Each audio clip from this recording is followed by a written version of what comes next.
see what happens here. Funky dance. Pretty falling.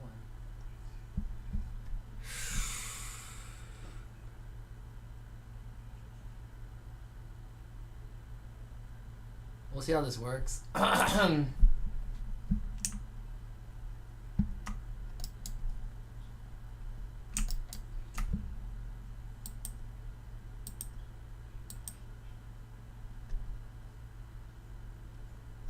Okay. Like, really? Shillin.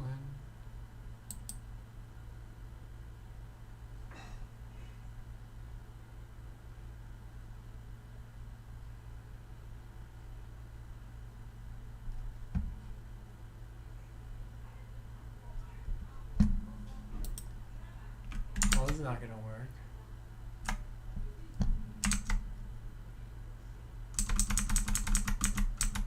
Let's do it.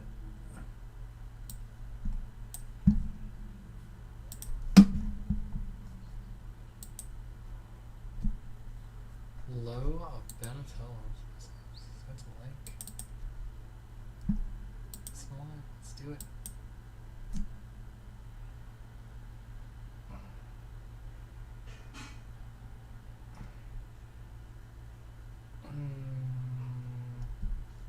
Is this gonna work though? Hold on. Twitter.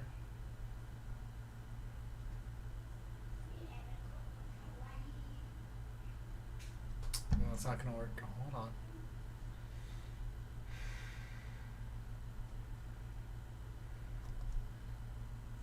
We're gonna...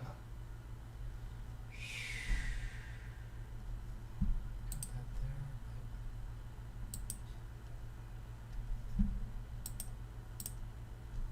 Let's try this instead.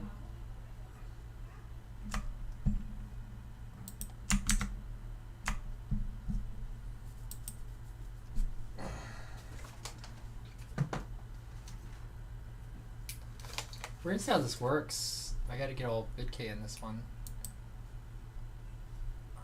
Okay, is that good? I think it's good. Whew. Yeah, can you hear me? I don't know if you can hear me. Hello? Alright, let's see here.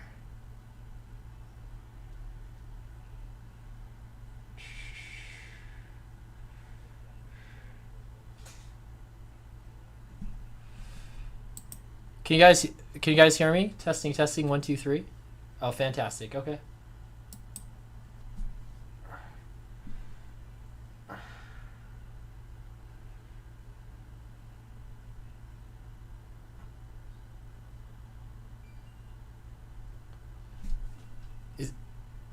Is everyone just quiet now? Like okay, I was like oh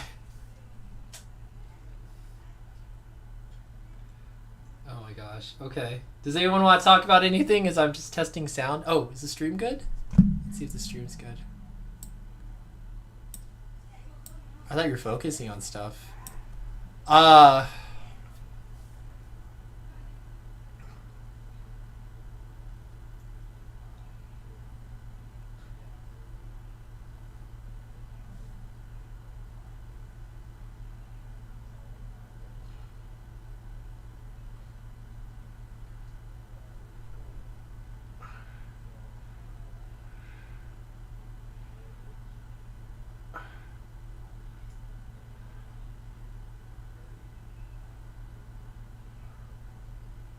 Yeah, I was looking at that. That was crazy.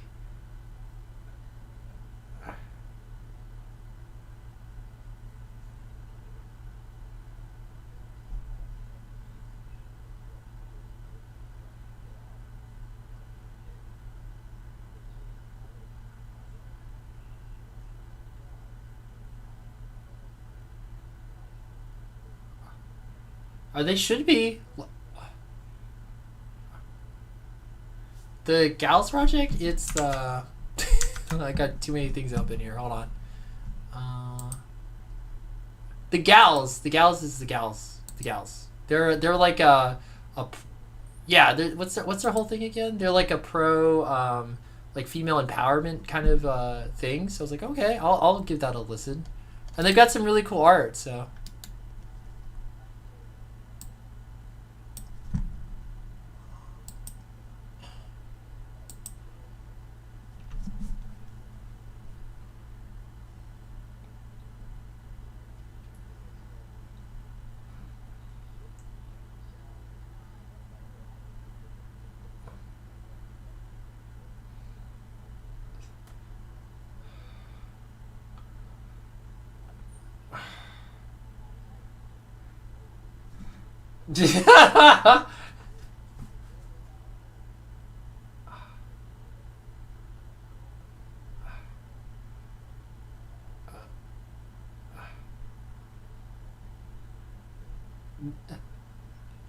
I think it's diet. I think that sounds like you need like to change your diet or your lifestyle. Maybe that would be the situation. Oh my gosh.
Yeah, we should be live also on YouTube at least. I didn't get theta set up, so there you go. Take care of your dogs if you need to.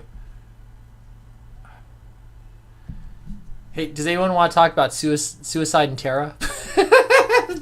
No. And, that.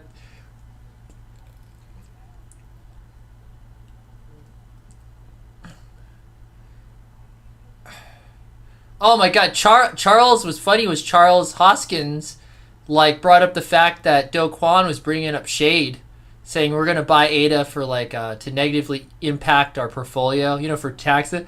Oh, you saw that? I'm like, no, Charles, don't do it. Don't be petty. You don't do it now. And he was like, oh.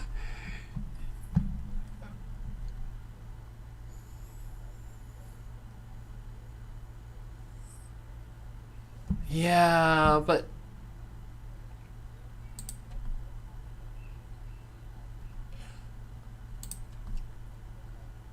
still, how do you get on? Like, if you're a project founder, how do you get on and like call people poor and shit? And did you see that clip where he was like, oh, 95% of businesses will go to shit, but he's the 95%. No. Yeah, I know one guy. I'm in Korea. I know one guy who actually was one of the early investors from a crypto dads group, and I was like, really? And now, I've known this guy for a while, like at least like almost a year, and he just came out with this one. I'm like, wow, that's crazy. So apparently, according to him and a bunch of other Koreans or dads that just heard about what Do Kwon was doing in the beginning, he took their money. And they've been trying to contact him for like a long time, and the guy. Oh my god! Yeah, and what was funny about it was this is how much they know about him and his movements. So what happened in Korea? They had this big whole crypto fiasco where they basically kicked everyone out because which ironically, what it turned out they didn't know how to regulate it, so everyone's been making millions on crypto tax free. I'm telling you, like that's happened recently. Until 2023, whatever you earn from crypto is tax-free in Korea. Is that crazy? But Do Kwon and other people got scared, and the Korean government said, you can't operate here. We don't know how we're going to regulate you, but this is just wrong. He's like, all right, I'm out. So yeah, I can't remember what country he went to, but yeah, the guys knew him enough that they knew when he came back to Korea was only because his wife had the baby. But Do Kwon has been living overseas this entire time. He only came back to Korea for like a couple of months just because his kid was born. Because he's been trying to build this business. So they thought, okay, we can just go up and ring the doorbell. You know what I mean? Like, that's how much they knew this guy. And, like, he wasn't there.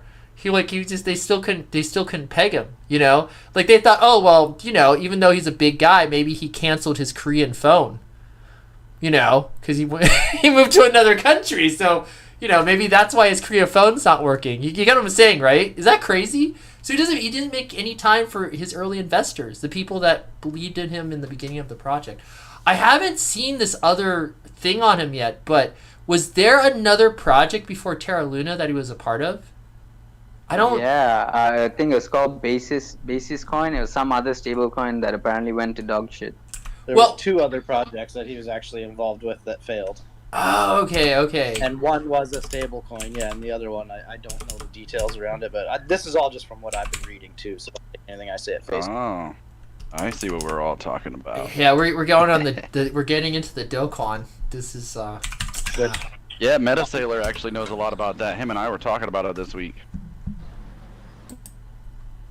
That guy, Yeah, can break it down for you. Yeah, I mean, you see the posts about people committing suicide and everything like that. It's just. I was throwing. Guys, some sorry shade. for interrupting. I'm gonna switch to listener for like 10 minutes and then come back, okay? Okay, cool. Oh, you can just stay speaker. She's gone listener. Listening mode She's activated. gone. She's still here. Metasailor, was that you? Were you giving us the lowdown?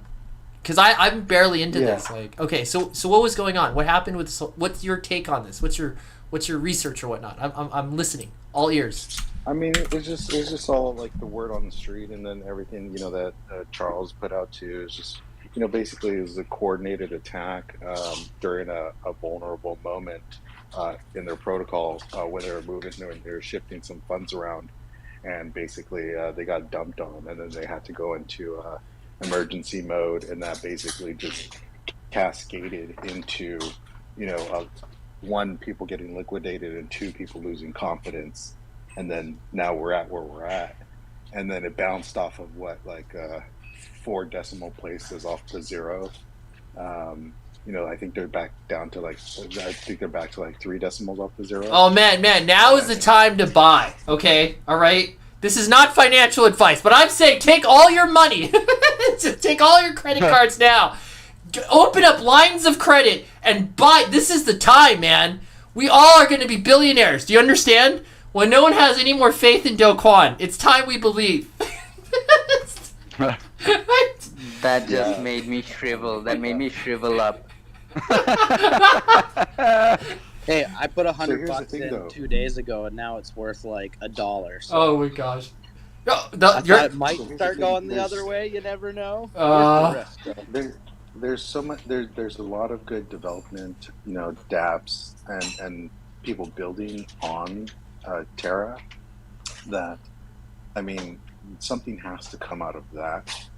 But, are they going to stay on that protocol, or are they going to move somewhere else?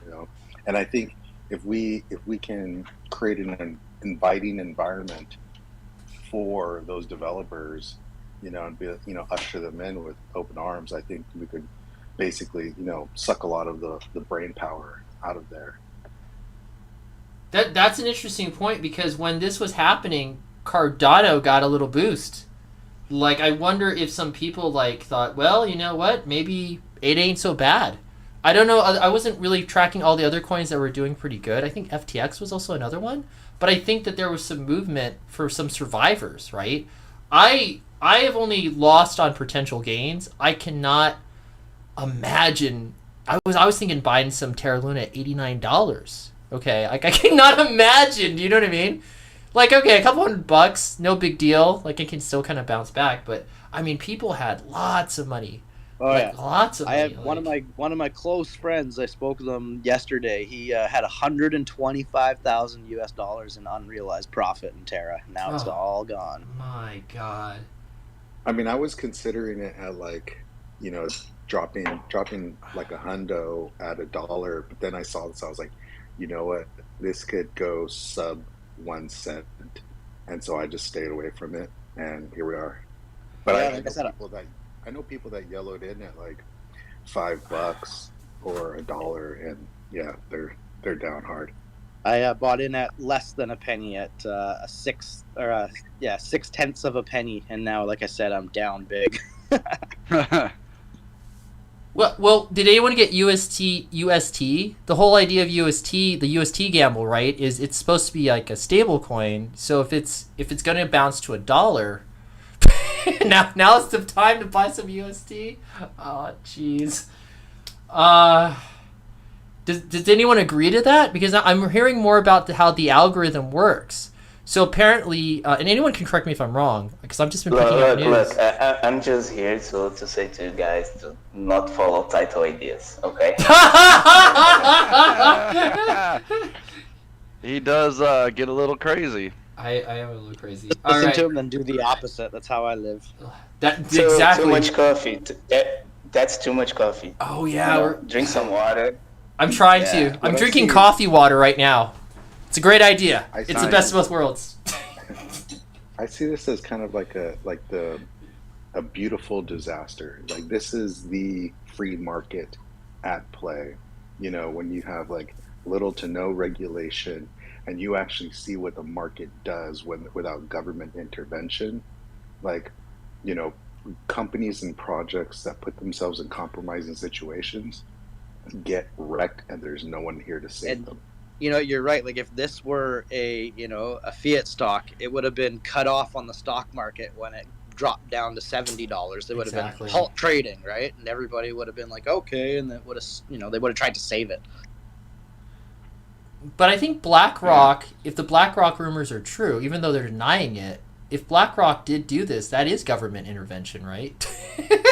That's because that whole stablecoin thing is interesting. I don't know if you guys have been hearing about that, but right after this, it kind of gave the regulators in the U.S. now this case to say, hey, look, this is why we need to regulate stablecoins, and they're going forward with new regulation. That's why it was interesting, because if you're looking at USDT, the Tether one, and USDC, the USDC looks like it's stronger, and USDT has been dropping under $1 a little bit by a little bit. It's 98, then it's 99, 98, 99.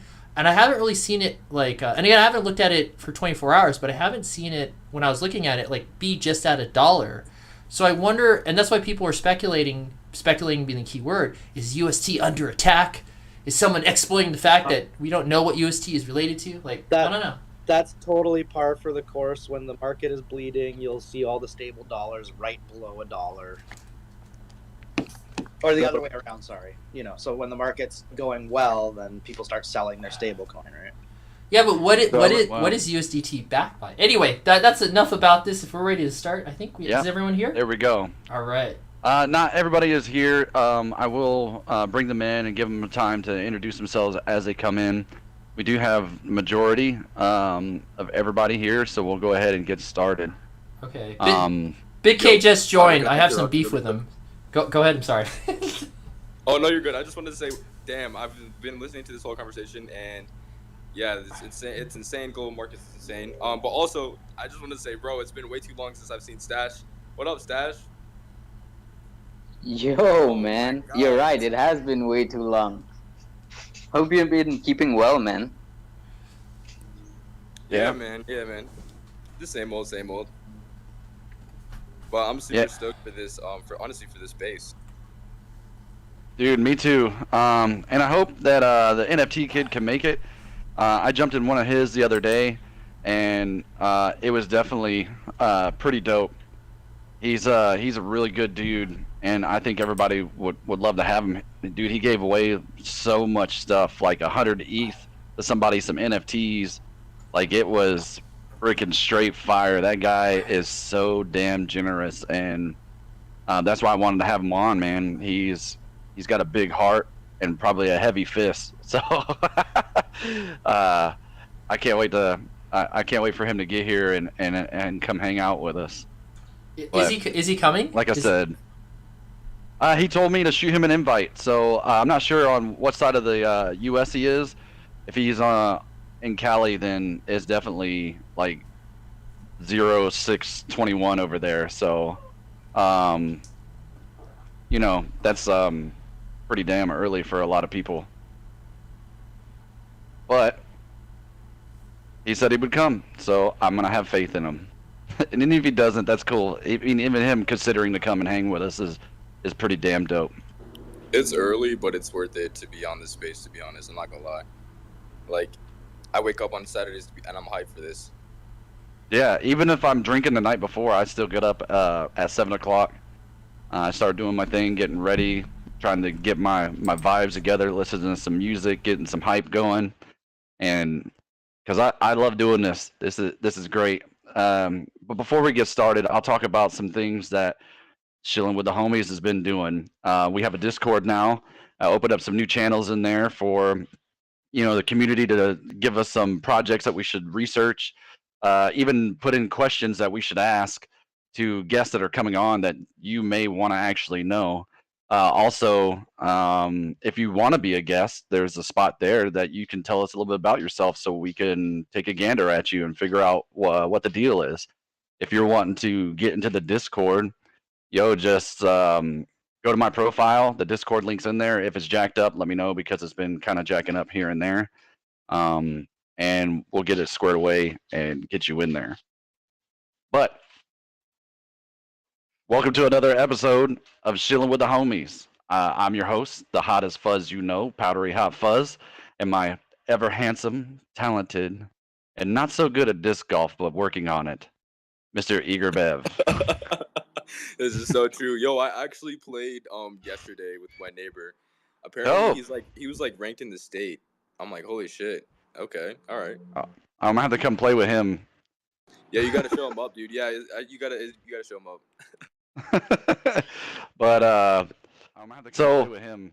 We're all about the Wagami vibe here. I believe that we're stronger together, and if you're not about that life, that's cool. If it's not your bag, that's fine. Just be respectful in here. I'm going to show you the shape of Italy and give you the boot. So, another thing, just a disclaimer. Do your own research. Shillin' with the Homies is all about bringing projects for you to learn about, listen to, and decide whether or not you want to invest. Shillin' with the Homies also is just a platform for them to have a spot to get their information out to you. But it's very, very vital that you do your own research. This is not financial advice in any way, shape, or form.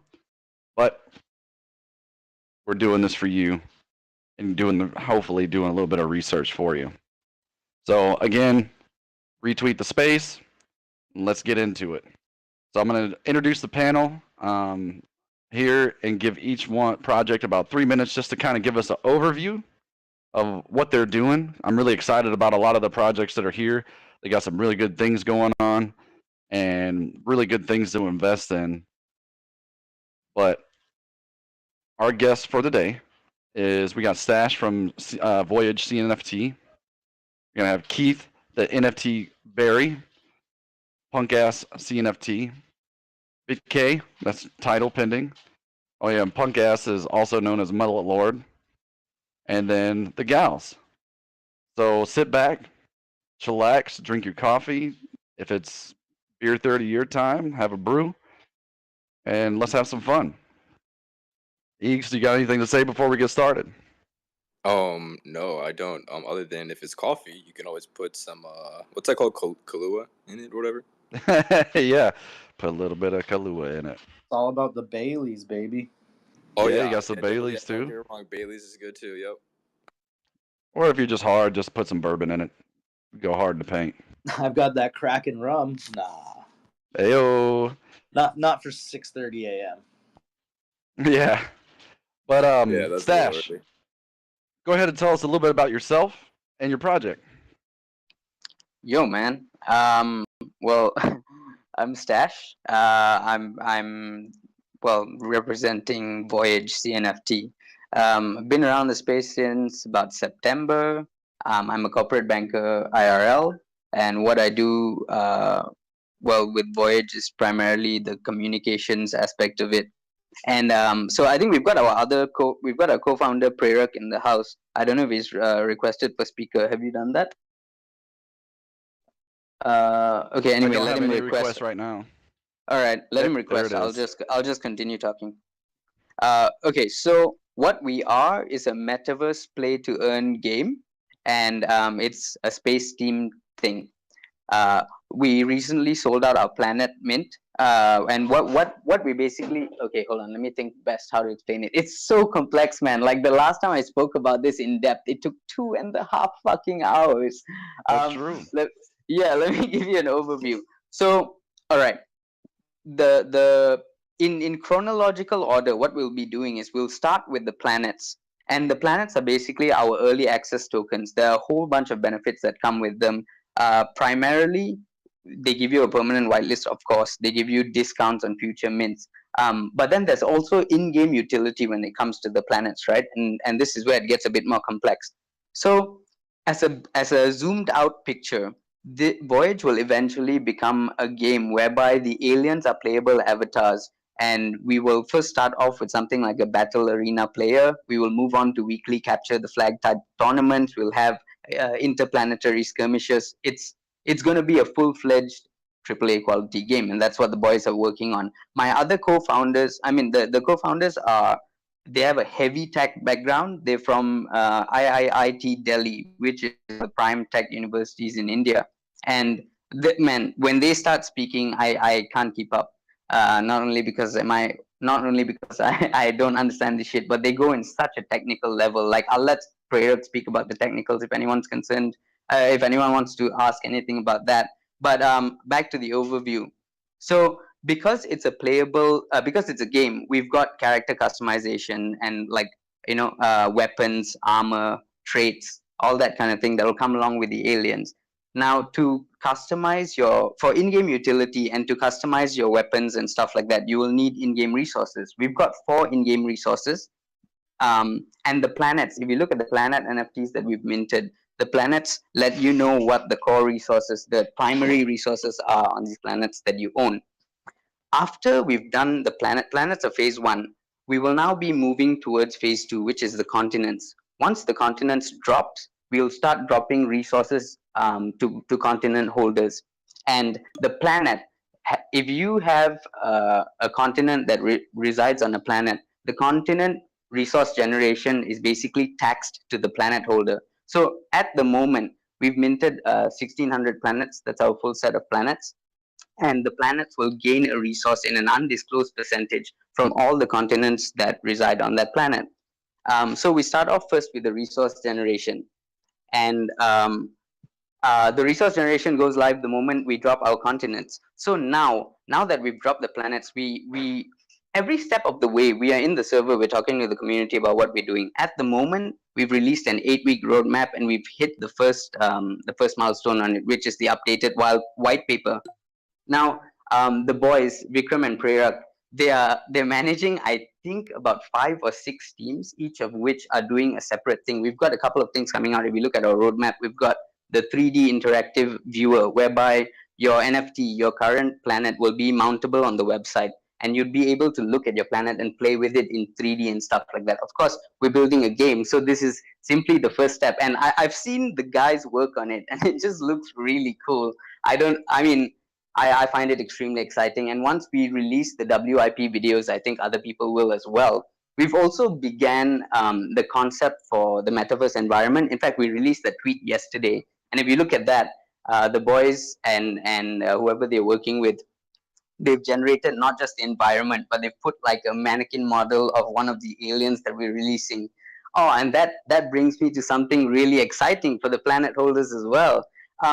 Here's the thing: because we are a game, and because our NFTs are planets, we felt that we were missing a certain element of, you see, when most people talk about projects, you have people uniting behind a certain style of profile picture, and we found that I wouldn't say lacking, but it just wasn't something that was accounted for in the game model for Voyage just yet. When we eventually do end up having something that our holders could use as a profile picture, that would have been the alien that's like basically right before the game comes out. It's too late. So what we decided to do is drop a one-to-one profile picture collection to our holders. We thought about it, but we really needed to get it right in terms of who we got on as the artist. And after talking to a couple of people, Bajuki from the Vampire Invasion and Attack on Vitalik, he agreed to do it for us, and it was insane. Like, it's so exciting. Every day, this guy works so fucking fast. By the way, pardon my French, but at the moment, my co-founders are basically a little worried because he's working too fast. Like this is not the timeline that we are looking to drop the thing just yet. But man, I see these sneak peeks every day, and this man is so talented. Like, he is so talented. It's just something I'm really, really excited for. Prerak, do you want to say anything? Hold up. Wait, I think, do you guys have a request from his end? No, I don't see any requests right now. Okay. Hold on. That's all good. I retweeted at the top. I pinned a tweet for the profile pictures and stuff like that up there. If you guys want to check it out, you could definitely do it. They look freaking dope. And I'm telling you that the first time I spent a large amount of ADA was when I was minting Voyage. And I was super freaking stoked about it. And I almost missed out. Almost. No, but that's the thing, right? That's the thing. With creating this project, a lot of our focus, even like less so than the marketing, more of the focus was on ensuring that we provide holder benefits, holder value. So with our first assets, the planets, I think, at every step, if we try to add on a certain form of utility, a certain form of value to it, we just build on this. And because we're creating like a complex metaverse, a complex game, the more layers we add on, the more fun it gets, right? So it's interesting because being part of something, when you're part of something like this, there's a lot of growth and evolution that happens. You start with a certain plan and you just add on to it and make it better, so long as it works in line with the original thing. So that's the thing about, I don't know, it's like watching something grow up, and it's really cool. We've got a lot of creators in this space, and I'm sure all of you, every single one of you, can vouch for me when I say it's crazy. And as long as you have a community that is taken care of, as long as you have people who feel like they're happy to be a part of what you're creating, that just makes it so much easier. That makes it so much easier because people have faith in what you're doing and they're there supporting you, right? And that's honestly what we get from our community. Honestly, I've been so flawed by our community because it's not popping all the time, but like there are people in there chatting. Anytime you say something, people just sort of hang out and they talk. And like we've got B Dizzle in here, and he's he is Voyage's biggest whale. And this guy, man, he's a madman. He's gonna get close to 100 PFPs from Bajuki, Congratulations. Yeah, that's dope. So with our planets, right? We've got this utility and stuff like that. Sorry, hold on, just give me a moment. Fuck, gotta respond to this message. No, you're good. I think you hit pretty good wave tops on it. You want to give Parak a little bit of time to talk, and then we'll move along. Yeah, we'll ask more questions all right, as we go along. Yeah. Can you take it from here, Parak? Sorry, I've got to handle something. Hello. Hi everyone. So what's up, man? Yeah, I'm good. How are you? What up? I'm good, man. It's good to hear from you, man. I always see you in the behind the scenes and everything, doing your thing. It's good to hear from you. Yeah, thank you so much. It's great to be here as well. So maybe I would just give a brief introduction, because I know a lot of people might know that I'm also the one working with Voyage, and having such a small follower count on Twitter also doesn't help. So I'll just give everyone a brief introduction. Hey, everybody follow this man. Yeah, let's pump his numbers up. The first thing that I did. Facts. We support the homies. Thank you. Thanks so much. So I'm a computer science student from IIIT Delhi, just like Stash said earlier. So I've been working on Voyage since about January now, and so right now it's May. So we're working pretty hard on it right now. I just had my last final exam today. It's so great to be back to the CNFT community right after giving my exam. Yeah. So things are looking pretty good for Voyage. So Stash did tell you about our 8-week roadmap. So this is the roadmap which we would be following. So he did talk about the profile pictures, which will be done by Bazooki, because we feel like we should be providing extra utility to our holders as well. Because just because it is a metaverse project, it doesn't mean that you shouldn't be able to flaunt all the killer aliens that you're going to get in the future. So this would be a great starting point for a lot of the people to get a gist of what their avatars in the metaverse are going to look like. And once we move beyond the PFP airdrop, then we're going to have a very killer 3D planet viewer. So just like Stash said earlier also, you'll be able to play with your planets. You would be able to connect your wallets and see all the assets that you have. And let's say you click on a planet, and it opens a new window, and you can just interact with it, see it in real time. So stuff like that. And so later on, we'll also be having our own marketplace as well. So once you're on the marketplace, from the very beginning, what we wanted to bring customization and upgradation to NFTs on Cardano. So what we did was, for our aliens in the future, they are going to have traits which will be customizable. So let's say you have an alien and you have a great belt for it. Let's say you have a great space gun for it, but we don't fuse it into a single NFT, because if you fuse it into a single NFT, it becomes unusable. So what we do is they all remain tradable for life. So let's say you have a gun, you used it in a battle. Next day, maybe you don't like it anymore. You can just trade it with your friend, and that friend can give you their own gun, and that would be compatible with your own alien. So just like AAA games have these assets, so I think that's super cool that we'll be having this customization aspect to it. And apart from that, we'll also be having an upgradation aspect in our games. So let's say you have a very cool looking space vest, and you feel that it's just not doing it for you in the battles, and you want something to increase your hit points even more when you're battling with the other aliens. So all you do is you head to the Voyage marketplace, you exchange your vest, you give some fee, which is an in-game resource. So we'll be having crystals, which will be used to upgrade your vests. And once you have upgraded your NFT, your old NFT gets burned, and you get a new NFT.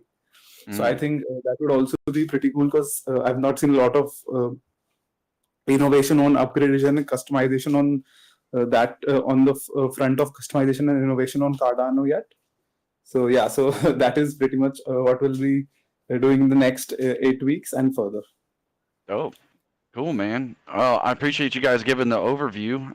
We're gonna move along, and we're gonna go to my homie, Punk Ass CNFT.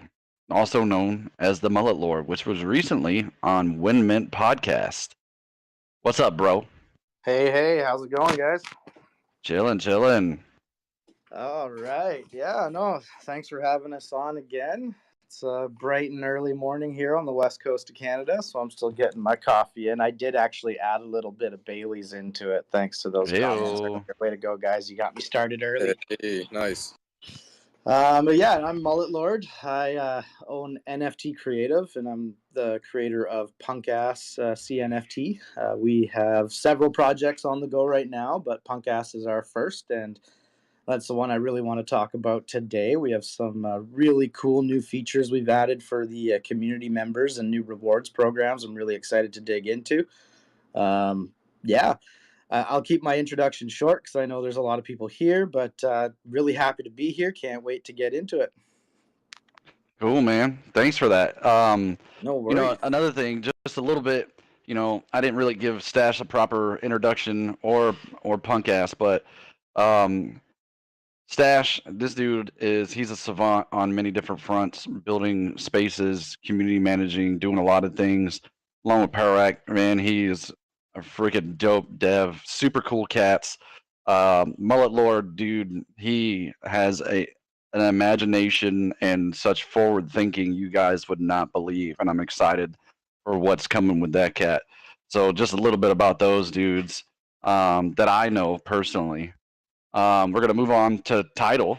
Oh wait, I just want to say thank you for saying that, and you are the greatest Twitter host space that I know. So I'm looking forward to seeing what comes from that. Yeah, you're the man. You're the man, Fuzz. You're the hottest and powderiest Fuzz there is. Thanks, guys. I really appreciate it. I appreciate the words. I'm not the best. I'm just trying to be myself, and hopefully people like it. But next, we're going to talk to Title and his new upcoming game, or NFT, BitK, if I'm saying it right. Seems to be super dope. I took a look at it. He sent me a link to the website, and dude, I was pretty much floored. I love that kind of stuff. He's been with Cardania City, which is one of the first NFTs that my son at 16 owns, and they got some really cool stuff going on over there too. So if you don't know about it, you better ask somebody. Go ahead, Title.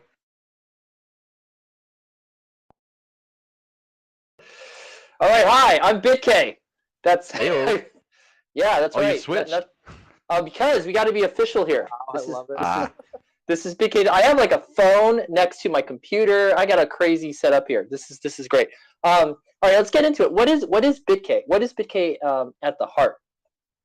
At the heart of BitK is, imagine that two developers who had a falling out with a Korean game development company, not related to Do Kwon, decided to take the code base that wasn't paid for and work on a game before even knowing what Cardano was. And then by happenstance and accident, work with NKZ on another project.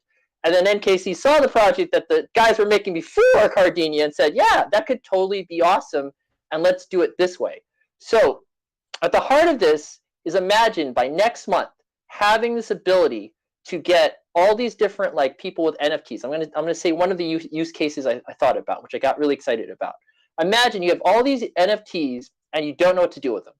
Now imagine you have these 5v5 party games, like like jumpers, like really simple stuff, like maybe like Warrior Wars kind of stuff, right? But the thing is, for a use case, the teammates have their NFTs on there.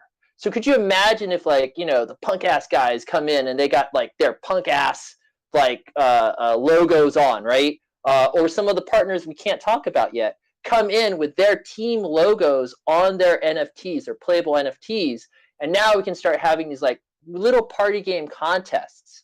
And as we're doing this, as we're really game developers at the heart of all this, and we're developing these systems more and more, we eventually start developing our first-person shooter paintball mechanics. And then we start bringing in on all this other stuff we've had with wallet recognition, being able to recognize other people's NFTs in their wallet, and then putting those logos on the game NFTs that we have, creating a use case for all the art NFTs. We get that going, and now we have these like 5v5 paintball like shootouts where you can have like scoring, ranking, and represent like different projects. Or it could just be a group of friends who want to just wear random NFTs, but maybe the same color or something, and saying, "Hey, that's my friend." What do you mean you guys have different colors? We can't see. We don't know who's on team, who's who. But anyway, it's like it's gonna be really cool. It's gonna be really fun. And the big thing about it too, and I don't know, and this, luckily NKZ's here to stop me if I go too far.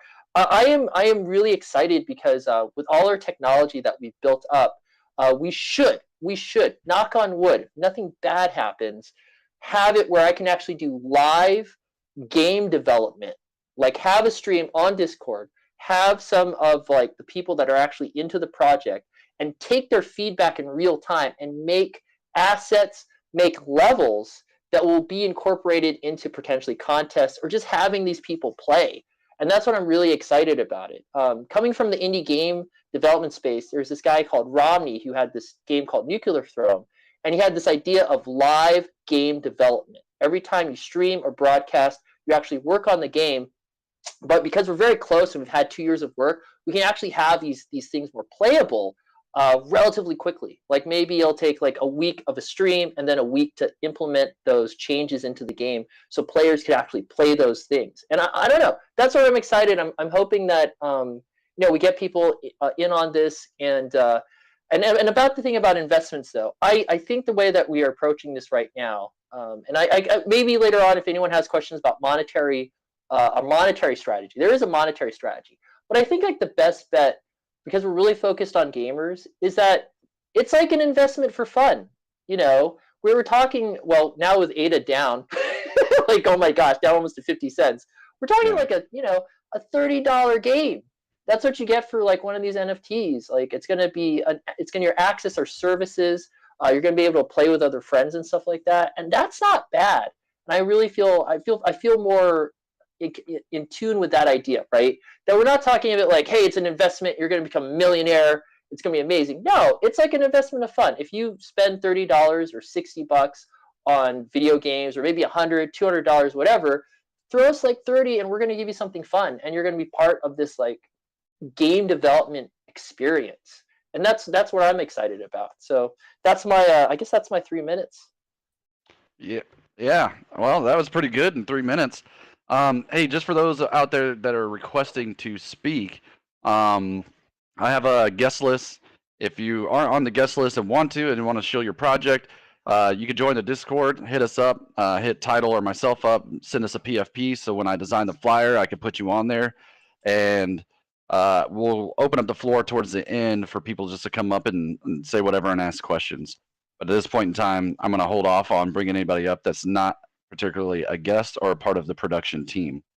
Punk ass, I see you got your hand up. What up, though? Yeah, I was just gonna speak to what BitK is saying. Is that like personally being a video game player most of my life, like I've probably spent tens of thousands of dollars on discs that I had to go and trade in for a tenth or a 20th of the value even, and then they became digital and I can't even do anything with them. But the fact that NFTs are becoming that access, or basically being the video game you buy, as TP was just saying, now you have the opportunity to get rid of it too later, which is something that video games need. We need that video game. People buy them, play them, and sometimes they're done. So why are they worthless? So it's funny that you mentioned that, and it's funny you mentioned that, and let me, before I answer it really quick, I guess I got to mention some things here. I hope these are right notes. One thing is that we are getting we're launching the product. It is coming in June. We have our dashboard to sign up wallet and login system is going to be up. And I don't know if I can mention number 4, because that actually talks about our partnership, which we're getting this partnership announcement tomorrow. So I'm not going to say it. Okay, definitely. Yes, please. Dude, jump in. Go ahead. Sorry. Okay, I am NKZ, for who don't know me. I am mostly in charge of the overall management of BitK. And BitK is an innovator thing for Cardano, because it's not a game created with Unity or other game engine with pre-made models. So you can just enter. Everything is how code. So it's title job and Alex's job there, not just something that people are creating for fun or for a short time. So the first thing about that is that it's an executable game. So you guys will need to download the game to play. And to read the NFTs, we have a dashboard. That dashboard is totally functional right now, so you can register on that dashboard and syncing up with your wallet. So we can read your policy and find your NFTs and match this with assets inside the game.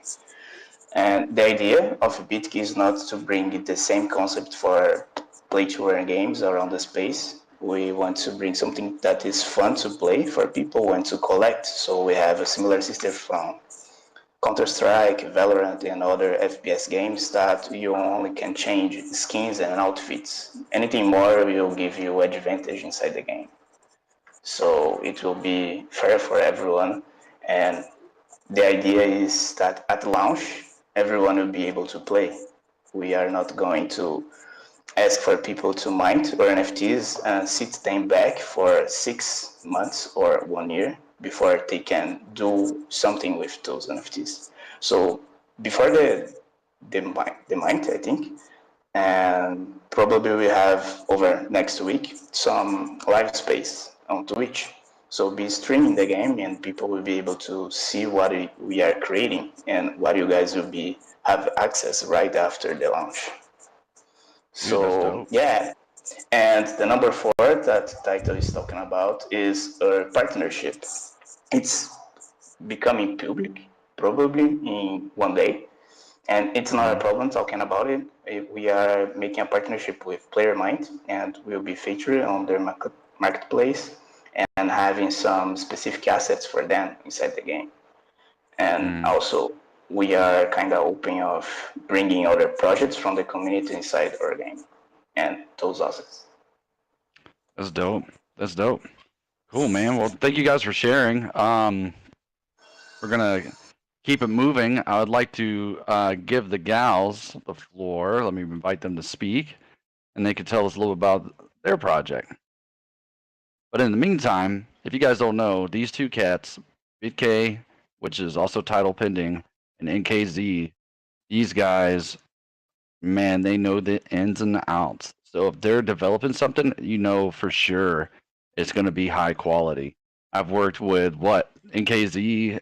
I've worked with you since probably December, and Title, I've met you shortly after that. So you guys have definitely, produced some really dope stuff, and I really enjoy most of the stuff that you guys do. But it looks like the gals are still away at the moment, so we'll just start going into questions. Eager, do you have any questions that you want to open up with, or say anything about the speakers that have spoke so far? Honestly, I do. I have a question for Stash. Already know I have a question for Stash. Yeah. Well, he's a listener right now. Let's try to get him back up. Oh, he's a listener. I didn't realize that he's a listener. Yeah, there's a whole lot of rugging going on, it looks like. I know, man. I got rugged too, so that's why I was a little bit delayed when I came in after you asked me. I got rugged, so I had to come in and join as a speaker. Dang. Actually, at the moment, I don't. We can. Powder, do you have a question? I don't know if you have one. I have plenty. I have plenty. I do too. I have a lot for Stash, but I was gonna, we have a lot for Stash, but I have some for others later too. So you go first, and then yeah, no worries. So hey, punk ass. For you, I know you've created a particular, I guess you could say, engagement for your community, as well as a super dope tokenomics. You were just recently on the WinMint podcast and really got to dive into that. If you guys haven't heard the WinMint podcast, I'm going to try to pin it up at the top here momentarily. Definitely check them out. We got the machinist in the house, who's the host for WinMint podcast. They do some real, actual, random giveaways, and you can win a part of $500 of NFTs, ADA, whatever it is. They're really doing big things. Them cats are dope, and I want to be like them when I grow up. Hell yeah. Thank you, buddy. Yeah, $500 every single episode. So it's the only caveat now because people get upset if we don't tell them this. It's a very easy thing. You have to go to whenmintpodcast.com and check the winner's circle to see if you won. We don't announce the winners. We don't tweet them out. They're not in the episode. All you got to do is go to the site and check it out. But yeah, yesterday we had a ton of fun recording that interview. Yeah, we did. With Punkass. What's up, man? How are you? Hey, man. How are you, Machinist? I'm doing good. Thanks again for having me on yesterday. That was a lot of fun.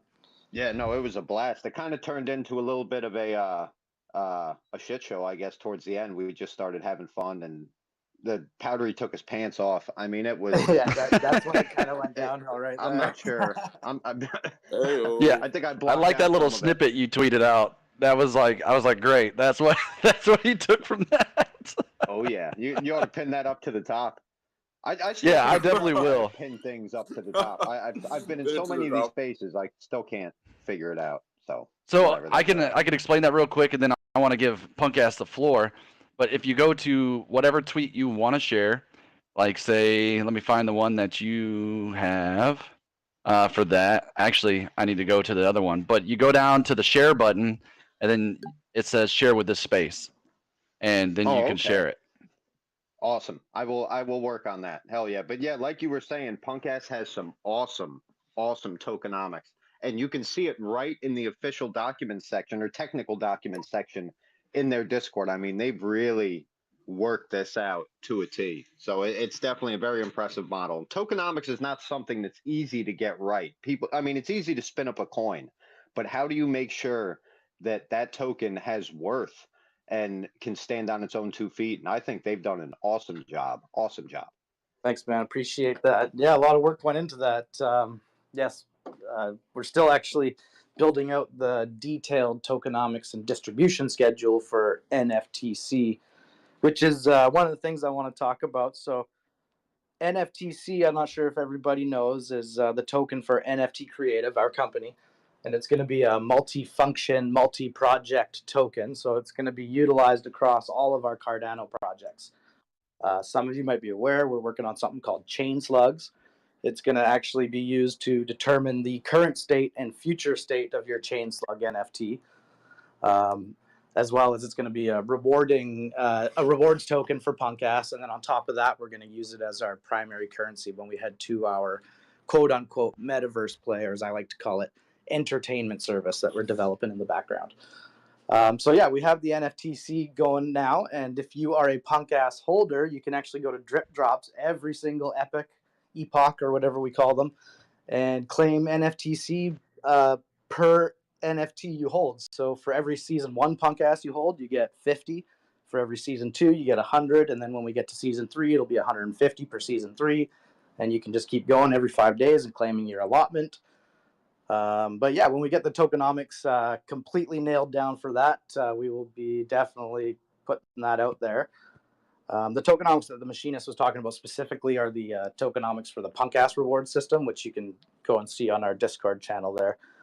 Yeah, and the other thing I want to talk about that we just introduced into our Discord server is something I came up with called IDEAL.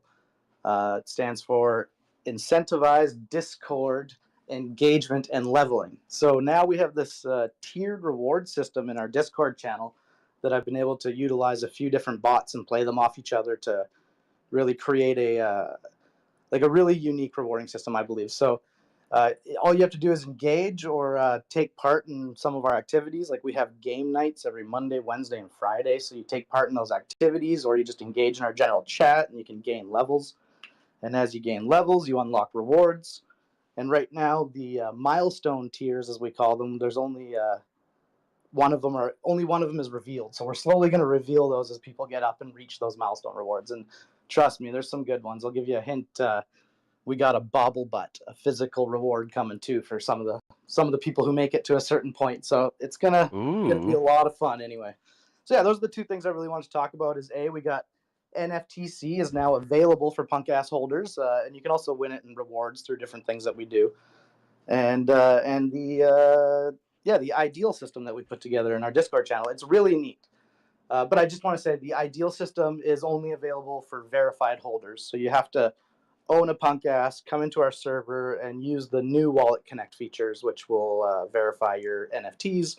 and give you access to a whole bunch of new things that we have in our server, including even a play to earn game called Piggy, where you can raise pigs, fight pigs, breed pigs, mine coins, and then go and sell your rewards on an actual market for Bitcoin and Ethereum. So you can do whatever you want with your pigs. Yeah, it's really cool. So it's just an extra feature that I found. I threw it in our server for holders, and yeah, I'm trying to make like outside of the NFT and the functionalities of all the different collections we're going to do, I wanted to really push our community server because it is where people go and gather. So I'm really trying to do everything I can to make it as engaging as possible. It's a ideal space. That's our slogan. What is your ideal server, right? Where's your ideal spot? That's right. So that was great, man. I'm really excited about it. I know a lot about what's going on behind the scenes and everything, and I think when it hits the ground, it's gonna make some earthquake type effects across Cardano. Yeah, no, we're really hoping so. Like, we're really trying to establish the empire from the bottom up, right? We make a foothold in the Cardano space and be there for everybody. And then the next time you probably hear from me here will be when I've completed the tokenomics for NFTC. As I said, it works with all of our projects, and it's going to be time released on a distribution schedule. So it's a very, very intricate and detailed and difficult tokenomics to prepare properly. So I'm really taking my time with it. But next time you hear from me, I'll have that ready for everybody. So about those tokenomics real quick, you've even kind of factored in if other projects want to use your token too, right? Yeah, for sure. So like, obviously, like the way things work in the crypto space is we can always get rid of things, right? So I plan to always, like, I have more than I need, and I know that as far as the token count goes. And there's a lot of burn function going on. So there's going to be yearly burns. There's going to be a 25% reserve that's vested for 5 years. And if we don't need it, then we're going to just burn the whole thing. But yeah, we're leaving reserves as well for other projects who want to just, add a rewarding kick or a functionality to their NFT collection, and they don't want to go through the process of making their whole own token. There's a lot of steps involved, and like we are now verified in all the right places on Cardano Assets and on Uniswap. Even you can actually go and drop your orders down right now. But we won't be selling any of the token for quite some time, so there won't be a liquidity pool for trading quite yet. But we will get there. Yeah, that you will. I know, Eags, you had a question for Stash, and now that we have Stash up here, I did, and honestly, why don't you fire away? I thought about it. It could have been for either Stash or Perrock, but it was just more in general, just about like, Voyage. Like, what was the inspiration? I know Stash probably will be able to answer that, or both of y'all will be able to answer that. But like what inspired y'all to do something so different than most projects? Because like, it's definitely a different project. Well, we'll let Perrock answer that because it looks like Stash might be getting rugged, man. What a day for Twitter. Come on, Elon. You're all getting rugged. Yeah, sure. I'll answer that. So the thing is, I'm sure everyone relates to the space theme because since childhood, I know people today want to become YouTubers, but as a child, I always wanted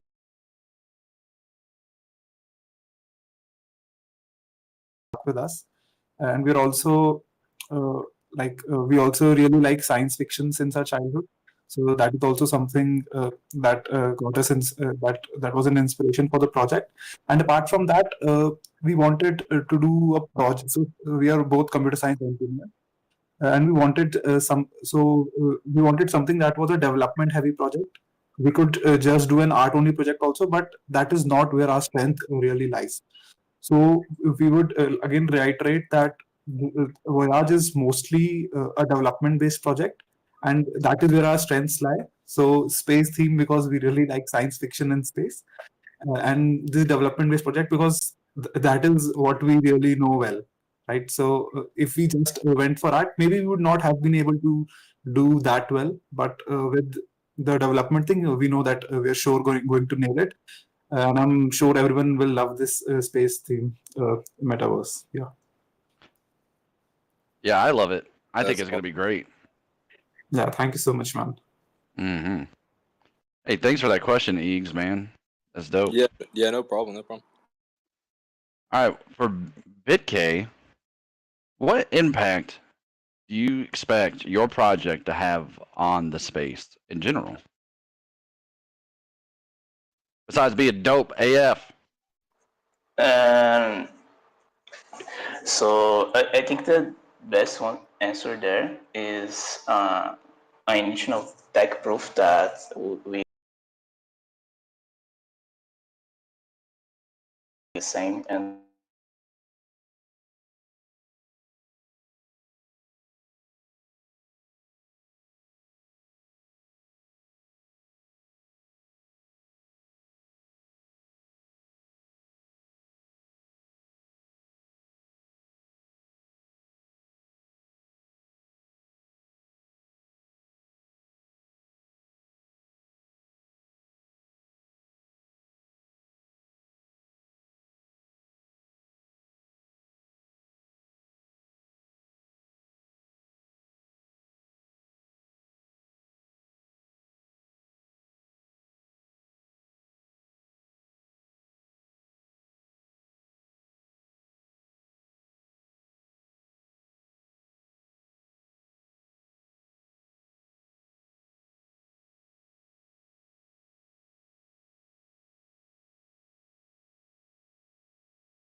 More of a, I like to single shot because I like to be accurate, and I hit a lot of uh, paintball mask lenses. We'll just say that.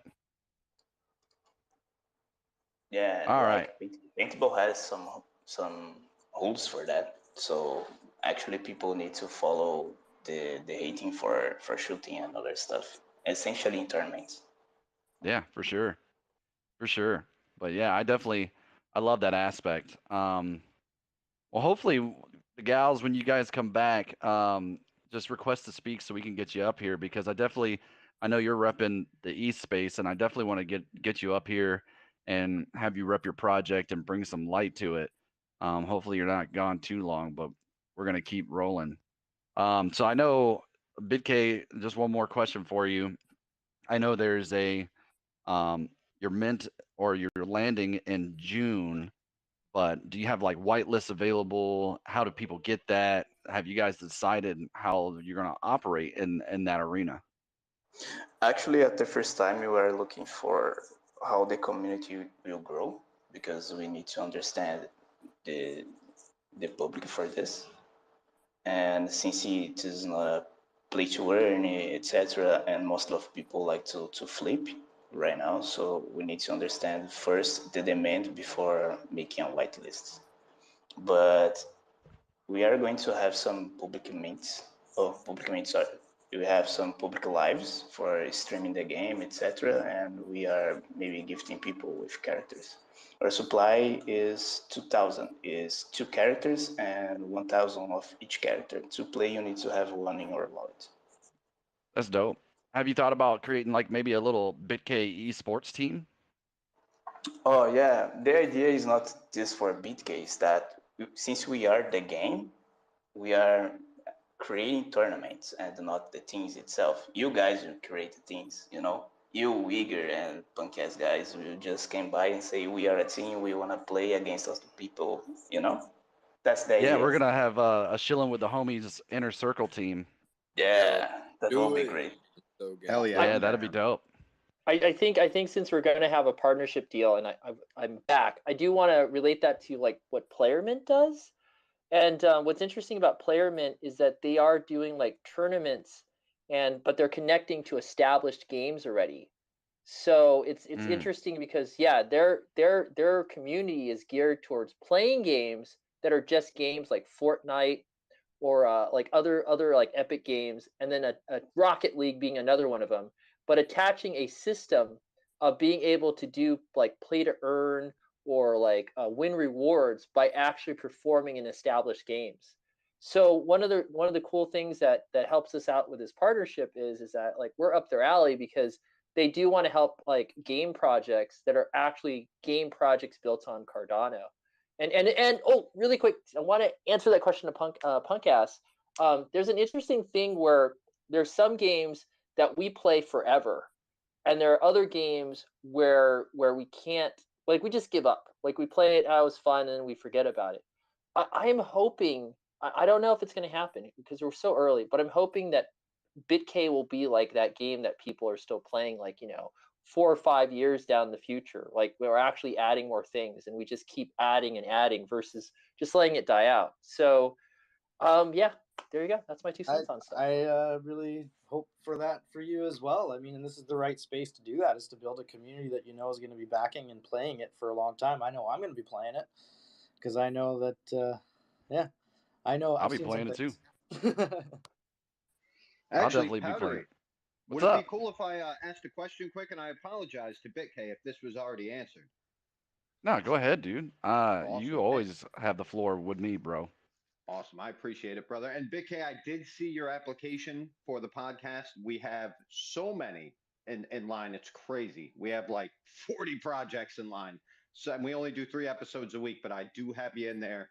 Your application is being processed. So just so you know that. But what you're talking about with these avatars, so these are access points to the game. Now, you said there's only 2 characters. Is there any more rarity within these? Or are these just, it's one of the 2 characters? They're 2 rarities, or are they even 2 rarities? Is it just, 2 different characters for the game? Right. For alpha, no. Most the characters and rarity is working with supply, so we are not changing characters because the idea is not to have characters that change the rarity, that change how people have mechanical gameplay inside the game itself. So characters is the way to enter. So we have characters with high supply for easy enter on the game and get to know, and characters with low supply that people will need to have lucky to mind them, and to create the supply system for rarity. And inside each character, they have conditions. Conditions don't make anything inside the game for now, but it's a rarity system. So the more closer to 0 the condition is, best is the character rarity. But it's don't change anything inside the game. So ideally, like where our rarities will be for that collector, we've really looked at like skin markets and cosmetics. So that is that's going to be the big thing. And one of the things about that, though, as I mentioned, like related to other NFT projects and a use case, and that's why we're really trying to gear some really like actual partnerships. But the idea is now this feature is going to probably take us maybe until next year. But the idea is that when you have an NFT and you use what we do have is wallet recognition and all that stuff. We had it from last project and reporting that from last project. But the idea is that if you have a awesome rare NFT and you're like, what do I do with it? You can now put it on your character.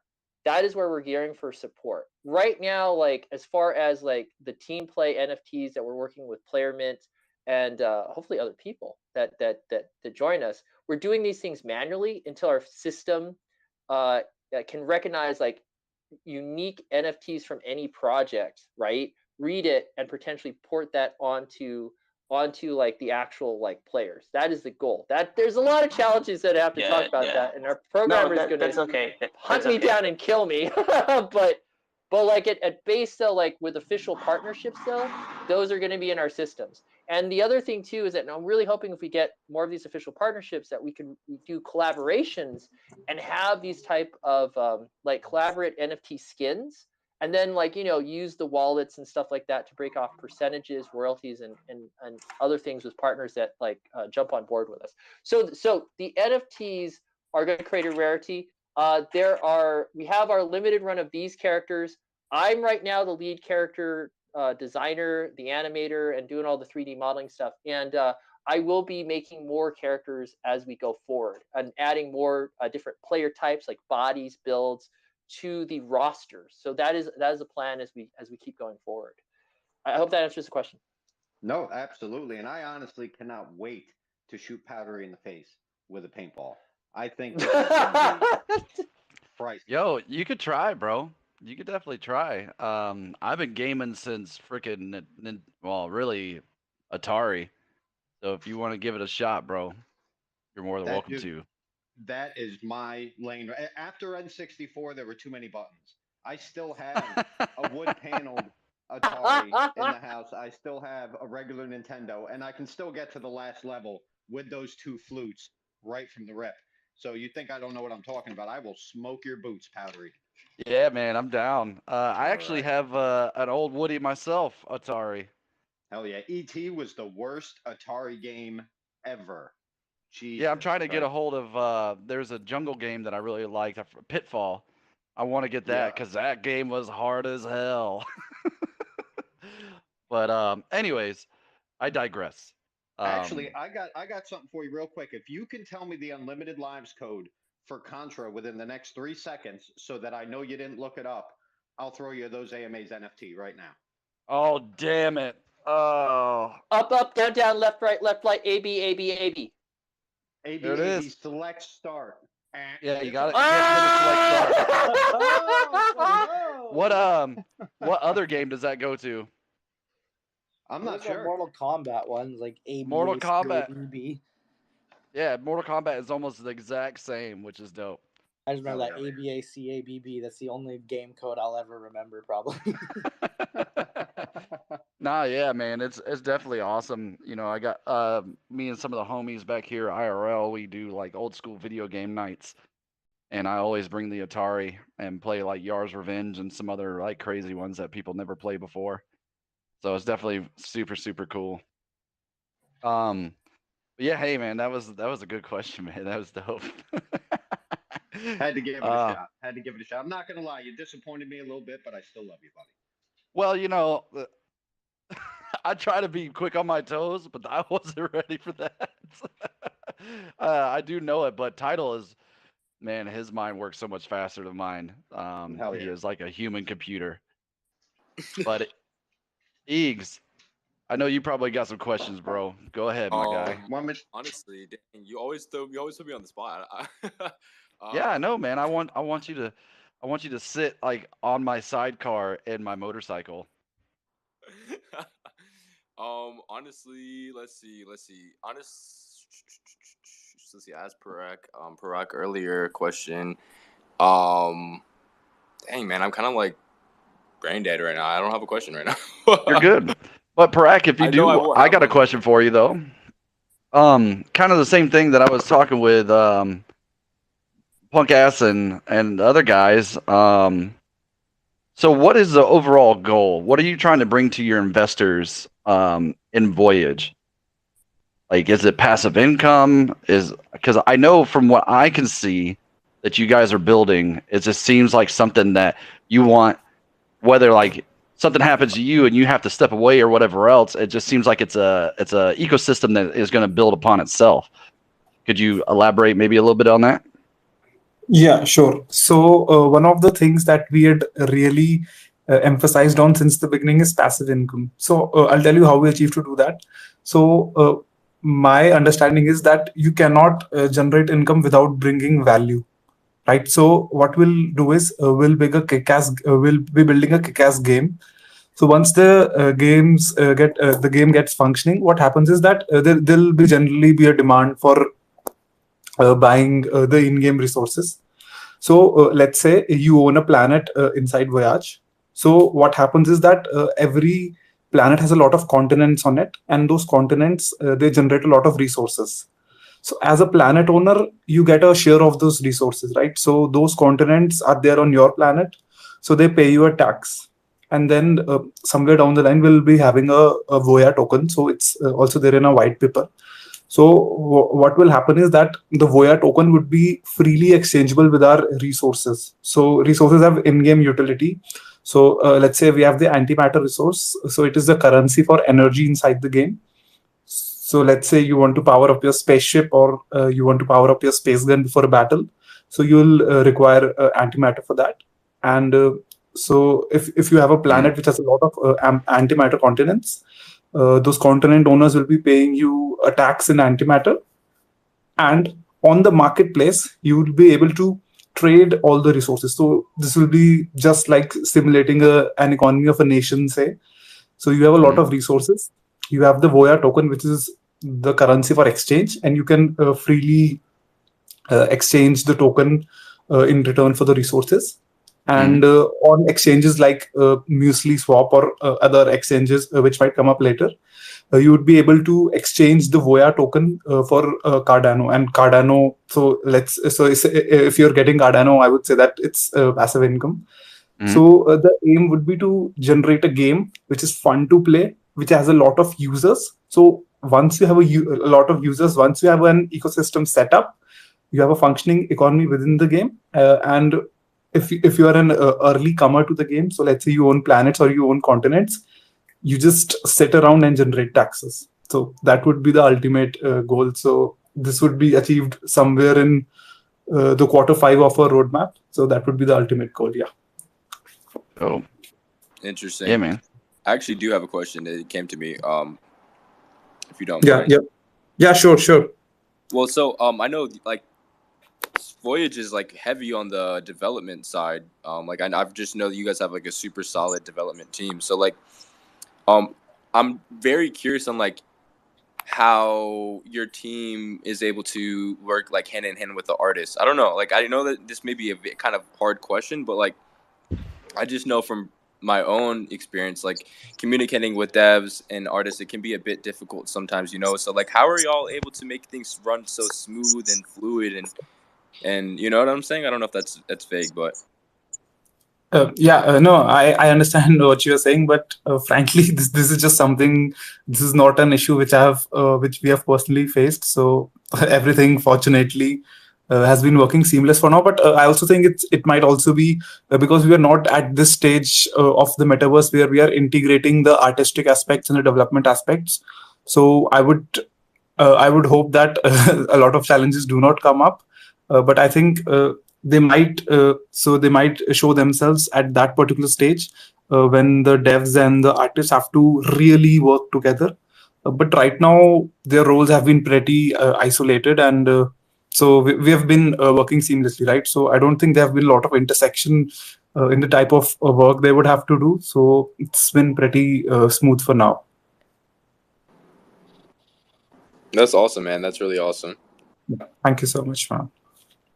Yeah, I'm looking at one of your tweets right here. Is this like a creation suite or is this actually like part of gameplay? Like, will people be using like a VR interface and then developing like their avatar? Like, can you explain a little bit more of what's going on in this image? or this video? Are you talking about the recent tweet which we put up? So this was a long video, right?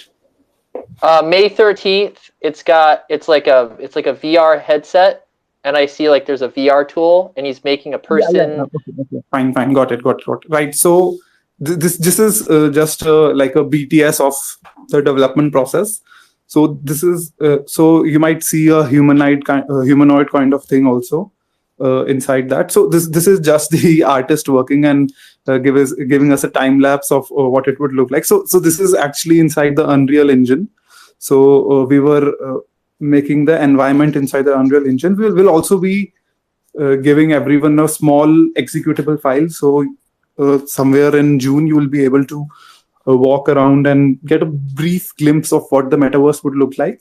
So for now, it will not be VR based, but I would say that if enough people are interested in that, so we would also be able to port it to that platform. But for now, it will be based on Unreal Engine, which is, again, I would say that one heck of a gaming engine. So that's not Unreal Engine though in the tweet, is it though? That's Tilt Brush. No, yeah, that is Tilt Brush. But finally, what we're going to do is we are going to give you an executable, which will be inside of the Unreal Engine, right? So the humanoid would be inside the Unreal Engine. So is this Tilt Brush thing he's just concepting? Is that what he's using it for? Yeah. That's right. Oh yeah, that's cool, man. I'm definitely excited. I love the Unreal Engine. Really, have you put any thought into possibly being able to integrate with Unity and stuff like that as well, or is that kind of at a point where you guys are yet?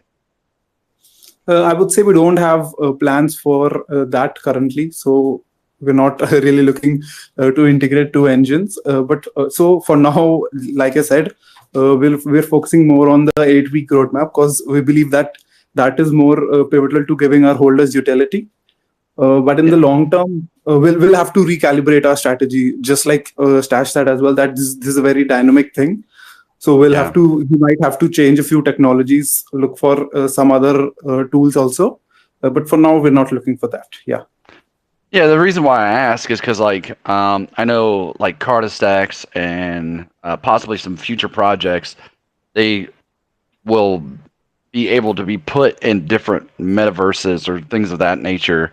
So that's the only reason why I was asking, because that would be pretty valuable information, obviously, for them to know, and unless they build it in Unity, in Unreal Engine. And are you going with Unreal Engine 4 or 5? So it's Unreal Engine 5. So are you talking about the portability aspect? So let's say how the various metaverses will be connected. Well, really, like with Cartastacks can be built into another metaverse. Like they could just plop a tower in there and, you know, on someone's continent or something like that, perhaps. I mean, I know that's something they're still working on and looking at, but it's just like, just in case, like, what if there was, I don't want to give too much away, because if I start going down that road, I might. Shh, quiet. But no, like, legitimately, there might be some metaverses that could be mobile. You never know. But I just wanted to see how they would be able to interact with your space if they were operating on a different engine. Right. So I'm not sure. I'm having a little difficulty in understanding what mobile might mean. So you would be able to go from one metaverse to the. So would there be like a portal inside them, or by mobile you mean they're cross-platform? Okay. Cool. Thanks for the answer, man. No, really, I think that's probably the best way to go about that. But other than that, thank you for those answers. Is there anything else? I know you guys, have a lot to talk about with your projects, but one thing, there might be some projects out there in the listeners that are thinking about developing, and they may be running into some challenges. Was there any huge challenges that you guys ran into and had to think of creative ways to get over that? And that's for anybody on the panel.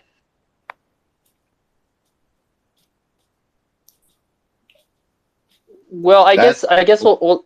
Oh, go ahead. Oh no, you're good. Go ahead, buddy. Okay, so I guess like the first one, and this kind of relates to your last question about like interoperability and connecting. So like for Cardinia City, we really want phone connection. So that's a thing. So like the first, Right. like so then we'll go back to like implementation, right?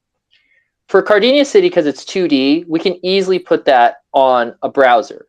And technically, if we can put it on a browser, then we can use a centralized system that would check if your wallet, and then it would update to like our centralized system that you logged in, you have this NFT, and then finally on the website you could be on a phone or you could be on anything that could access like Apple, whatever, right? And that was the thing, right? When it came to and we're going with Godot. I love Unreal 5. I do. I love all the stuff that's pre-built. You can make really good stuff, and they've relatively got a good distribution model with their store. But when we were looking at engines before we even got into Cardano, we saw that we wanted to support open source, and so we got into Godot, for better or for worse. Married her. Love Godot. Love Godot to death. Like, and one of the things that we still ran into the same challenge that I'm guessing that that you guys are running in on your project, where people want it on the web, but there's no way you're gonna get like graphic fidelity, the type of gameplay, unless you have some type of downloadable file. And so that's the thing. Now, exe is the easiest one. And on Linux actually can run games if you actually like get a Linux export. So that's like might be the second target. And then finally, I think it's Mac. So I guess like one challenge, I guess, when you're designing out like where the game's going to be played, I think just figure out what is the easiest thing that you could do first. Test it, and then as you get that, start leaning out and building into like or integrating with other systems, so forth and so on. And another thing too, hey, I'll let it all out here. Our wallet integration has been interesting. Like we got on Nami, everybody got on Nami, and like everybody crashed Nami because we all did. We love Nami too much. And like I was like, man, there's got to be some other alternatives. So Yori was a pain to work with, but now I'm looking at Eternal. I'm becoming a fan. I don't know about you guys, but like they're really doing good integrations with dApps. They're so much easier to use. I'm like, I'm loving Eternal now, not just as an alternative, but I might be I'd be saying like, hey, we gotta do more stuff with this wallet. Like it's really doing some cool stuff. So that's just my thoughts on the challenges and stuff. For structure related, if you think about how can you implement a centralized structure with decentralized assets and don't make your audience vulnerable for anything, is the way we are working right now with the dashboard. So for the wallet integrations, we have the CP30 right now, and she supports like Flynt, Nemi, Eternal, and Giro wallet. So it's pretty brand open, and you can log in on your dashboard, see your wallet, and we are just grabbing the wallet address for the database, and the game will read that database. And later you can log in on the game with the same dashboard mechanics. So you can make this. It's pretty easy thing and have been done on MMORPGs since ever. So you can do this on mobile, on iPads, on computers, on anything you want, because authentication is the same. So you can port games to mobile and keep games on desktop in a easy way, pretty easy way. It's basically the same of syncing your wallet every time you are going to play the game, and the game just grab your wallet ID and not request transactions or anything that will make you vulnerable, just the wallet address. I think that was a big internal discussion with the programmers, was security. And that was one thing that I was like, whoa. And they really had, I cannot talk enough about the security because like it's out of my expertise, but I want to throw that to Malik. Did you guys have any like talks about security like related to wallet connection and gameplay and stuff, or was it that wasn't even like a concern because everything was just perfect? Right. So for now, the thing is that we are not really signing any transactions from our browser. So all we'll be doing is we'll be just be connecting the wallet and reading the data from that. So this will be only a read-only thing. So I don't see any security exploit which would just be able to ask the user to sign transactions. But further down the line, we would be hiring a security expert, because again, like you said, this is not my expertise either. And the exploits are just getting more and more innovative every day. So this is something that we have kept in our mind, and we have to be very vigilant about. But for now, we are just doing the read-only transactions. So that is not a concern we have at this stage of our project. The main thing on this security level is that every time you sign in with your wallet, even if it's not for a transaction, you generate a sign token, and this token can be reversed if someone has access for your computer or your database got attacked. So the idea is not having this on the browser database, that on the browser side, and neither on the server side. Good points. Definitely good points. I know we had someone just come up. Jimmy Bones, do you have a question? What's up, man? Hey, man, what's up? What's up, bro? I like this guy. You guys don't know about this guy. You Jimmy better tell Bones. somebody. Yeah. How's it going, man? I didn't have a question. I didn't even ask to come up. Somebody pulled me up here, so I didn't even realize I was Oh, up. I got a request and I pulled you up. I didn't even realize I was up here, honestly. I just heard you call me just Yeah, now. no worries, dude. Nah, man, I love giving the homies freaking the space to talk. So definitely. Jimmy Bones is a good dude. Absolutely. 100%. Good Bones. He's Man. And fantastic. I appreciate welcome to it. the punk ass community, Jimmy Bones. I saw you in that Discord. Yeah, I went and bought a couple last night. Yeah. Oh man, that's awesome. Yeah, that's Yeah, I dope. like 'em. They're Appreciate cool. that.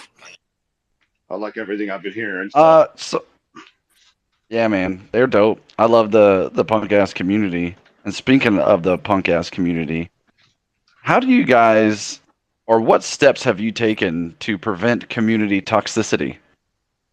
I don't know if you've ever heard that question before, but That's a good one. That's who wrote that question? yeah, who wrote that question? Fuck. I'm scared I might have wrote it. I wrote you a Ben couple Hammer. of questions and I write hard ones. Ben Hammer. Yeah, preventing toxicity. Wow, what a question. Well, first of all, like being there 100% of the time, you know, like even if I'm working, like I'm working in Photoshop, whatever I'm working on, I still have my Discord page open right in my face. So I'm always there to answer questions. I don't leave people hanging ever, if I'm not sleeping anyway.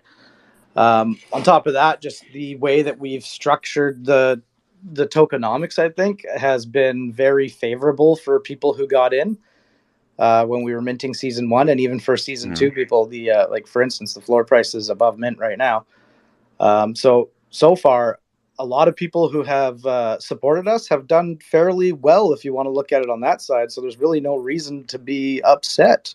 There are a few struggles that we are experiencing, but you know, like I said, I'm always just going to keep working harder to try and solve everything, and I'll always just keep pushing. Hell yeah, man. Most definitely. That was a good answer. What about any of the other guys that are up here? Actually, the gals is up here now. Hey, gals, yes. do us a favor and tell us about your project, because we want to give you some exposure for reals.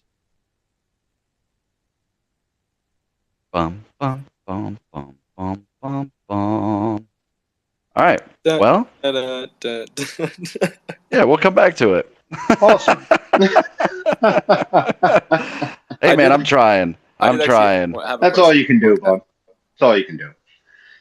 Go ahead, Eags. What you got? Well, I just heard you say that, you know, there are some there were some, you know, issues or struggles that you guys have been going through. Like, I would just this is just a general question. Like, like for anyone new coming to the space, wanting to start a project, like, what advice would you give for them, you know, like to maybe avoid some of these problems?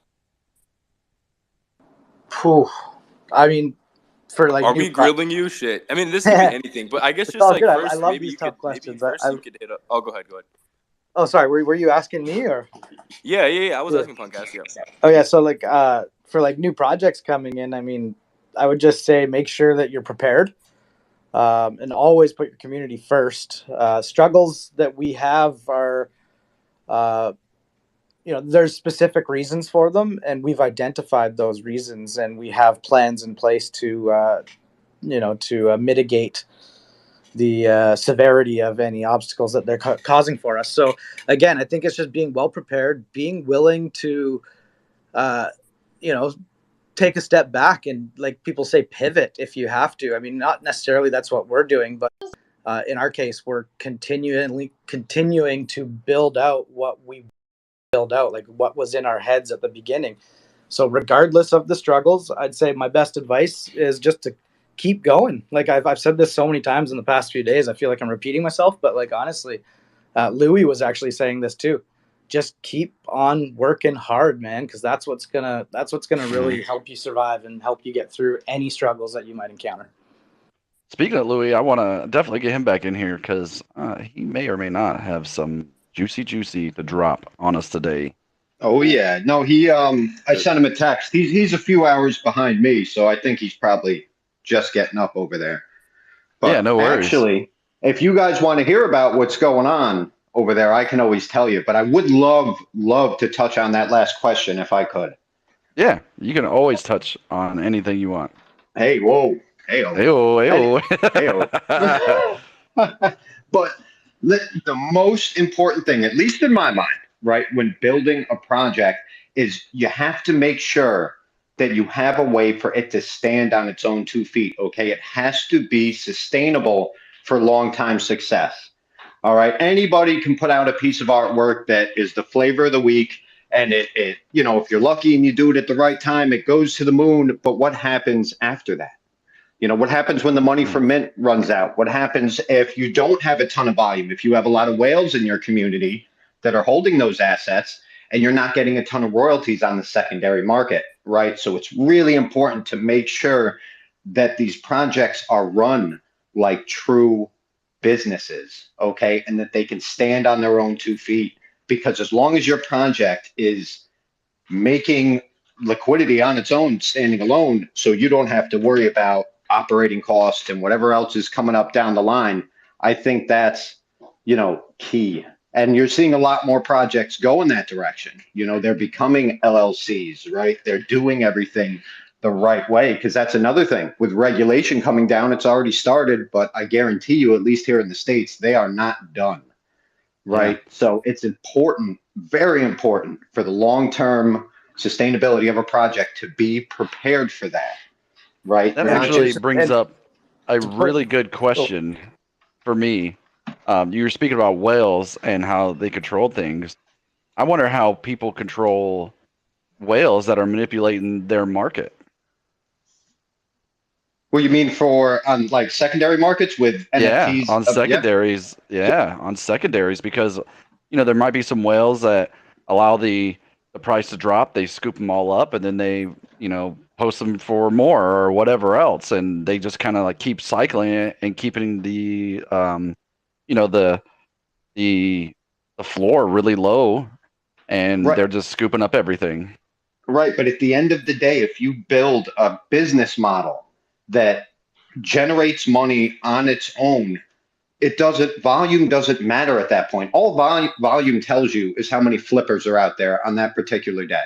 It does not tell you what's underneath the surface with a project, whether or not they have passive income, whether or not they're community centric. None of that is shown through volume. And with a low floor price, if you're doing enough just to work on your project in the long term, look at those AMAs. We did not even come close to selling out in the beginning, right? Our floor was below mint for a while, but we didn't focus on floor price. We focused on building out a project that had true passive income possibilities. You know, we have more passive income streams planned than any other project I've seen. I mean, it's ridiculous. And Right. look at the floor price now. So if you're doing the right thing, right, and just keep on working, like Mullet Lord said from Punk Ass, you know, it will come around, right? People will see what you're doing. So Right. working for hype, working for, you know, for a high floor price right out of the gate, working for, you know, just that 24-hour volume on OpenCNFT.io, that is not the benchmark of a great long-term project, at least in my opinion.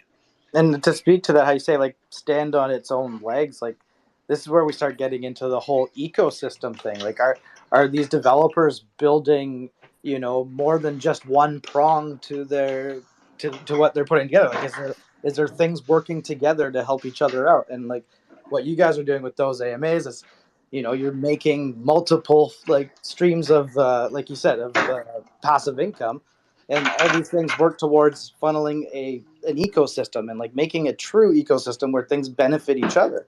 And that's kind of the same direction we're going as well. Right, absolutely. And that's why yesterday when, you know, we spoke to you, both Louis and I, you know, we're both holders now. You know, we love what you guys are doing because that's what's necessary. You know, these are businesses. Okay, so we have to run it like a true business. Sometimes on the street, you know, I think Louis said it in the interview last night. You launch a business and it takes off and goes through the roof instantly because it was the right place, the right time, the right idea. But that's like the Bored Apes of, you know, NFTs. That's not, you know, nearly 100% of projects. Most companies, when you start them, start off a little slow. That doesn't mean they're going to be a failure. Look at, you know, Amazon was in a garage selling books, right? And look where they are now. So it's the long-term vision that really matters. And that short-term hype, that short-term volume, you know, that short-term floor price in the beginning, if you're doing the right thing and you're giving back to your community and you're making sure that you give them something with value that benefits them, they'll see it on their own. It may take a little time sometimes, but you will get there with hard work and dedication and a good system of how to do it. There's no, you know, there's no stopping a project like that. No, definitely not. That's a valid points. Driz, what's up, man? I know you always got a lot to say. I appreciate it. Hey, man. Yeah, I just want to say what's up. I've been listening in, doing some things around my place. I listened to the Win Mint podcast earlier. That was fantastic, man. You guys really chucked it up. So that was good times. What'd you like about it? Who is your favorite maybe co-host? Yeah, well, I mean, good one, you Powder. know, you can't make me pick between the two of you. I know you way better. So, but I mean, both y'all did a great job with the hosting, and like I liked the vibe. It was a good time, you know, throughout it. And I know, I you know, I don't know the name or the voices as well to match the names, but someone was talking about how people don't want to listen for however many hours, and I was like, damn, I'm trying to get work done around my place. I would love to keep listening, but it worked out. Yeah. Yeah. Well, I mean, yeah. I'm number 2, and they kept asking me, "Who does number 2 work for?"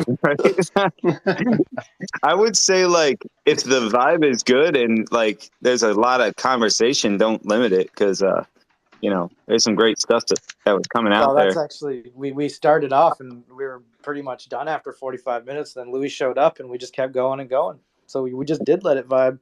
Yeah, speaking of Louis, he's up here now. I love him and the Machinist. Dude, I love these cats What's up, to guys? death. I would have their babies. Good. What's up, buddy? So We weren't supposed to talk about that, Powdery. This is Louis that was on the podcast. That's Louis? Yeah, that's that was Louis. Okay, cool. Yeah, so I mean, one thing I want to get in real quick because I'm going to head out here soon. I would say going back to the toxicity in the Discord and, you know, mitigating that, I've seen some really cool things in a lot of projects. One thing I think with Punkass is it always started as kind of like a humble, fun environment, and that plays on the NFT itself as well. So I think that helped a lot. And the other thing I'll say is, don't be afraid to let people like talk and voice opinion. You know, you can't let them get too hostile, and sometimes that's where the moderators and people have to kind of cut things off at the pass. But I've seen some discords do it really well where, you know, people start attacking the person that voices any dissent or anything like that. And the people that are kind of in the background running the show step in and say, you know, like, let's see what he has to say. Maybe there's feedback that will help this project, and we're going to cut him off before they even get to give us that feedback. I saw one where, you know, one of the guys was given a lot of negative feedback, and they just kind of heard him out and kept working with him. And now the guy's like one of their biggest supporters. So I think that's some good stuff there. Yeah, I man, agree. You gotta let people say what they want to say, regardless. You can't take anything personally. You gotta just, you know, take the blows as they come. Yeah, and I have a lot of moderating experience. I do check people, and you know, Driz, you've kind of seen me do that, but I do it in a way that it's not like, hey man, your points aren't valid. It's like, hey man, why don't you come up with a more respectful way to do it? Because sometimes in the Discord, Oh, just yeah. like when you get texts, them cats will, it's like a knife, and they're just trying to shank you in prison, and it's kind of like, yo, bro, like, give me a smoke first. You know what I mean? Because like the other day during an AMA, somebody, you know, I blame my southern accent for somebody for something, and they're like, "Well, I'm from Texas," and blah blah blah blah blah. That's not southern. Well, you know, when you type your Discord name all together, and I have to say this question's coming from you, there's probably going to be some mistakes. You know what I mean? So you got to be kind of a little, you know, understanding of those things. So, but I try to be that way, and then I make fun of them a little bit, and I don't know if it makes them upset, but that's just kind of how I deal with things. Right. Well, I mean, bringing that lighthearted part to the conversation, you know, put them in check and then lighten it up, or, you know, sometimes even challenge them, you know, like you dislike all of these things about what we're doing. Like, what kind of ideas are you bringing? Like, you know, maybe you got some ideas we don't even know about. Right. Get them involved. Yeah, and that's one thing I do like to do. Well, if you don't think we're doing it well, how do you think it should be done? And if that's the case, you know, and we have a place for it wherever in the Discord for you to put those ideas, I definitely try to direct them there because I think that's important. You do need some people to be like, yo, your marketing sucks and you need to step up your game, and this is how I think you should do it. It's really useful information. I need that person. Yeah. Well, and that accountability can drive the project, man. Like, you know, if everyone is just in that, what's the term they use nowadays? That echo chamber where everyone's like, "This is great, everything's great, you're doing great." You know, where the person behind the project is out there saying like, "What do you think of this?" And everyone's like, "Oh, it's perfect. Like, go with it." Instead of giving a little critique, like maybe you should switch this around, or maybe this is an idea. You know, that can really drive a project to get that engagement. Yeah, I agree. I think that's a really valid point. I think it is really important, though. Like Powdery said before, a lot of times if people have constructive criticism, that's a great thing, right? It strengthens everybody. You know, we need outside eyes looking at a project and telling us what we may not see, you know, or what we may not notice. So that's huge. But doing it respectfully is the key. Because if somebody comes in and just starts throwing FUD everywhere, you know, in a Discord, nobody's going to want to hear them out. So, you know, I think it's on both parties here, you know, creators and community members to have a good level of communication. Absolutely. And if you have a strong community, that keeps negativity out, right?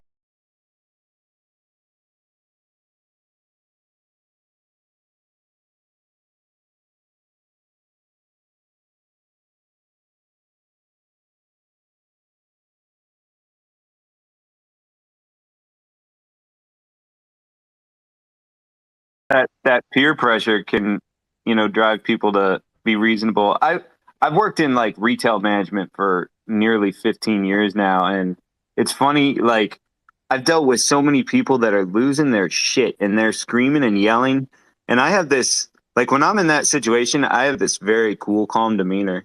And it's funny, you know, to see them being like disarmed and diffused like in real time. You know, it's like the flash comes over their face. Like I'm acting like a child, like in general public with all of these people around me. And this person is just like disputing all of my points and being very calm and cool about it. So I guess it kind of goes into that with words, you know, trying to diffuse the situation. I think another point I like to make as far as like battling the toxicity or those people is one thing we've done is that like I've always left my DMs open. You know, I've always been there, and most of the time people have messaged me if they have any comments or concerns or anything, and we've just straight up, you know, jabbed about it right there on Discord. Like I've talked to almost every single one of our dedicated community members one-on-one, I'm sure. Like, so that having that open line, like the machinist was saying, it's super important. That communication with your community it's key. Absolutely. Yeah, accessibility is big. That's huge. Yeah, for sure. So at this point, I'm going to try to give the girls another chance to speak and tell us a little bit about their project. And if not, then I'm going to go with the guest surprise speaker that I mentioned in the tweet. All right, Louis, you got the floor. I don't like silence. It's not my bag. I got the floor, baby. You know, sorry, I keep Yeah. getting rugged. I'm down here handling some business, but yeah, if you guys don't know, this guy is a busybody, and he makes time for all of the homies. He goes into Discord, says what's up, especially with those AMAs, and you know he pops in and a few others. Really good guy, and if you don't know him, then you need to follow this cat because he is dope as fuck. Thank you. Absolutely. Yeah. So I'm Louis. I'm the creator of those AMAs, the co-founder of WinMint Podcast, and really what we're just trying to do is build this podcast up as big as we can get it, so that we can start to shape this space in a better and push it in a better direction. Right now it is there's not enough people. Now we're running into this this market. We don't know how long it's going to last, and we need to combine the communities. You know, it really is all about community, and I'm starting to hear people talk about it. It's about the community. What can we give back? How can we help? And this is amazing, you know. And but the next natural movement is we need to start combining discords, combining our communities to create one large community. And with the podcast, I think we're gonna be able to do this in a positive form. It's super important that this takes place. Everybody's very competitive, and we have to stop the competitive nature if this is going to succeed. The bigger that we can make this, and we need everybody's help to get there, the more we can help launch these projects. I mean, I'm not sure if Punk Ass could say, but you know, he came on, we did the show. I'd like to know, you know, how many mints came from the show now, and the 70 retweets and the follows and the likes.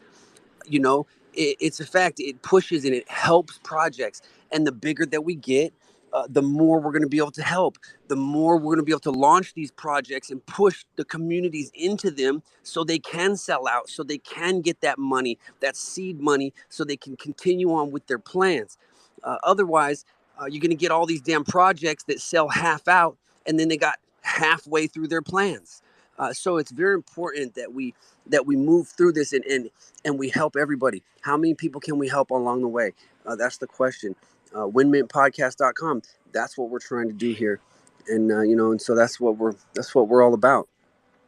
Yeah, that's facts, man. I will support you guys as much as I humanly possibly can. Like, really, they got something great going on over there. They're freaking taking care of their communities. They're taking care of their guests. They're taking care of any and everybody. And that's what we need in this space, man. That's a true Wagami vibe. True. We do. We need that. We need to help everybody. There's over 200,000 projects just on Cardano, and how many of those people have a fucking awesome idea, but they don't have the marketing. They don't have the marketing money to start. And you know, all these people are charging money for. I mean, I launched those AMAs. Trust me, I know how much it costs to pay for a promoted person with lots of followers to tweet something. I mean, you're talking about thousands of dollars, thousands upon thousands of dollars. Okay, you get one tweet, maybe you're gonna pay $300, $400. Just one tweet on an account that does 13 tweets a day. It's drowned, it's lost. And how many of those ideas are spectacular ideas that are never going to get brought to the light because they can't shout loud enough? And with this podcast, we're going to be able to elevate and talk about these projects and shine a light on them, help them launch, help them get those members in there. Show it to our own community. Show it to all the communities that we've started to blend together, and we've got about 5 now that we're all interacting with each other, and it's really cool. But it's not enough. We need to do more. It's like merging corporate entities. You merge together. Now you have double the workforce and multiple products. People need to stop being so competitive and see it more as that way. When companies merge, they're just a giant, bigger force. And if you don't want to merge and you want to stay on your own, then that's your own choice. But unfortunately, that's not the direction we need to take. It's not the winning move. The winning move is to blend everybody. Everybody needs to help everybody here, and that's how we're going to get there. Facts. Yeah, I love it. So, can I talk? Yeah. I've been helping creators, artists, and some people to launch projects with website quality and project structure and a lot of other things. And what you are doing is great because people don't like to talk that much. It's maybe a taboo or something, but there is for real a gatekeeping for new projects on the community. What people don't realize is that if you start a good project with good people, a good team, and start talking about it, and it will grow in 2, 3, 4 months maybe. But if you're an influencer or something, or some people around the community that has the power, maybe power is not the word, but actually power to bring that project to light, you can launch a project in 30 days with a high supply.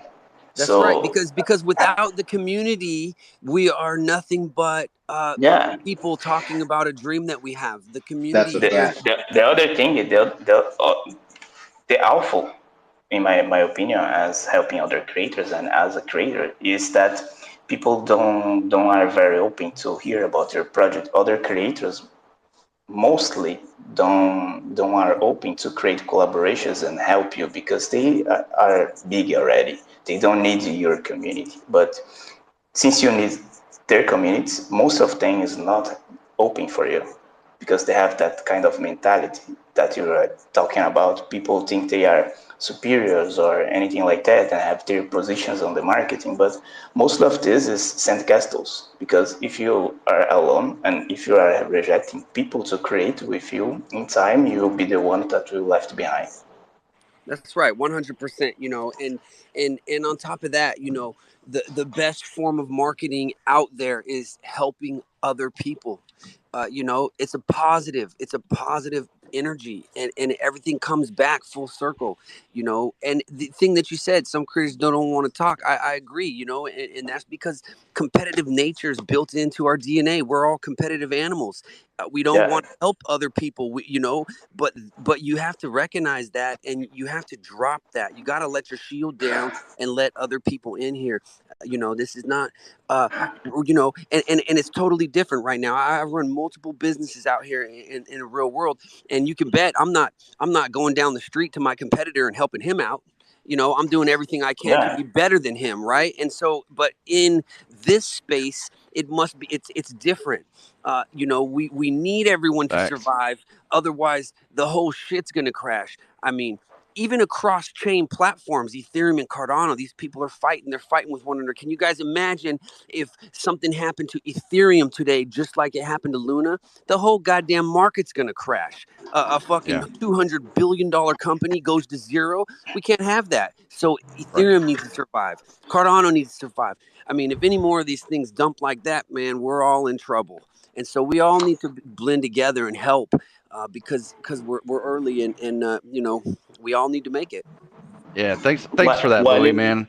Hold up, Nix. So I definitely I love the conversation that's going on. I don't mean to break it up like that, but I do. The girls is lagging a little bit. I got to give them 10 seconds, and we'll see and try to get them in here. But I also want to introduce you guys to everybody to someone that has a really freaking huge heart, and like I said earlier, freaking heavy ass fists. So I want to introduce everybody to Keith, the NFT Kid Barry. I'm so stoked that he is here, man. What's up, bro? Hey, good morning, guys. I literally just woke up. Hell yeah. I'm here. How's it going? How's everyone doing today? Good, man. We're having some great conversation, learning about some dope ass projects. Definitely glad to see you here, man. I'm excited as hell. Yeah, it's funny. You guys, I think in the title it says something about Cardano. I have a friend that's just like I've been working with a little bit. He's been helping me kind of manage my Twitter and just like deal with my messages and all this stuff. And he's really into Cardano, so he's been helping me kind of get in. And I'm supposed to get my first Cardano NFT soon, but just like a random side thought for you guys, since it says Cardano in the title. Yeah, so there's a lot of I have about 3 Cardano projects, and I try to also support ETH and have 1 ETH on every week during Shillin with the homies. And really, honestly, any of these projects that are here, you know, Louis was just talking for those AMAs, Punk Ass CNFT. There's a lot of them because Punk Ass. I know when I jumped into your Discord, into your Twitter space the other day, you really liked my furry butt there. So Punk Ass CNFT is actually where it came from. They're the ones that designed that for me. So definitely that. And then we got some Big K coming up too. Some really cool projects to invest in if you are interested in that. But again, thanks for being here, bro. You're a dope ass cat, and I'm super stoked that you're here. Yeah, man, no problem. Thank you. And yeah, no problem at all. I'm just relaxing. I feel bad that I came in super late, but I literally just woke up, so I popped in. Just wanted to hang out with you guys and say what's up. Cool. Thanks, man. The gals, I know you've been waiting to talk, so if you want to come off mute, and we'll give you some time to let everything catch up. I know there's some people requesting to talk. We'll try to get you guys up here to talk, but I want to do that at a later time. Hi all. Hey, there she Hope is. you're doing good. Yeah, always Sorry, doing been waiting great. forever. Yeah, that happens. Yeah. So guys, I'll just go ahead, pin my tweet, and just like share with you everything. Cool. Actually, if you want to do that, I will post your tweet at the top, and you could just, well, you already got one, so go ahead. I think your art is beautiful, by the way. Thank you so much. Okay, so personally, okay, so my name is Reem, and I'm from the Gals team. Okay, so personally, I'm like everyone here in this room, in my life, searching for inner peace amidst all the crisis, all the wars, the pandemic, the heartache, everything that's happening around us every day in this world. And this is even very intensified for me as I am a woman in the Middle East. And if you know, in this region, everything is 10 times and 100 times harder, especially if you are a woman in this region. So I'm like, no, this physical reality, it doesn't represent me, and I want to basically promote for stuff that resemble me, resemble what I feel and want to deliver to the people. So I stepped in the NFT space with an amazing, ambitious team to promote the values we are believing in, which are the inner peace, the diversity, the empowerment, the self-expression, the compassion, the love, the acceptance. So we are doing this through the gals, and we are introducing 3,333 unique and hand-drawn NFTs with the very high utility and a solid business plan. I'd like to tell you more and reveal more about our information about the business model and the strong roadmap, but we are revealing this information on Twitter, so stay tuned. We are finalizing our Discord to open it, so stay tuned for the release date. Okay, so currently we are doing a challenge. When if we reach 500 followers, we will be showing you another gal, so you get a hint of the art more and more. I want to explain about this gal. What's in her hair reflects how she got to inner peace with no limits. The drawings in her hair, you can interpret it. So basically, it's subjective to each one of you guys. I can imagine myself at the beach with the calm music, basically escaping reality to inner peace. So basically, that's it. That's our project. I hope you like it. And my call to action today is to follow us for more original art, more value that is unmatched, guaranteed art that is epic. So basically, yes, that's it. So Yeah. follow to get to 500 and release the other gal so you can see it. Yeah. So, hey, everybody, go and follow the gals. She's really trying to promote something like that's really dope. I spent some time in the Middle East myself, and I think woman empowerment is really important. You wouldn't actually believe. I know a lot of you guys may or may not have actually been in that area, but in some of those areas, women aren't even allowed to drive. It's pretty crazy. So I think what you're doing is really powerful and a beautiful thing, and I want you to keep pushing. I definitely will support you as much as I can. What blockchain are you on, by the way? We're on Ethereum. On Ethereum. Yeah, hell yeah. Yes. So if you're But we in the didn't Ethereum put the art space, out there. Yes, that's we right. didn't release everything. So stay tuned on the page so you get to know more. Right, Sorry, facts. are you the artist? No, I am the marketing person. So there are 3 artists Awesome. that are working on the art. Oh, Female artists? Female and male.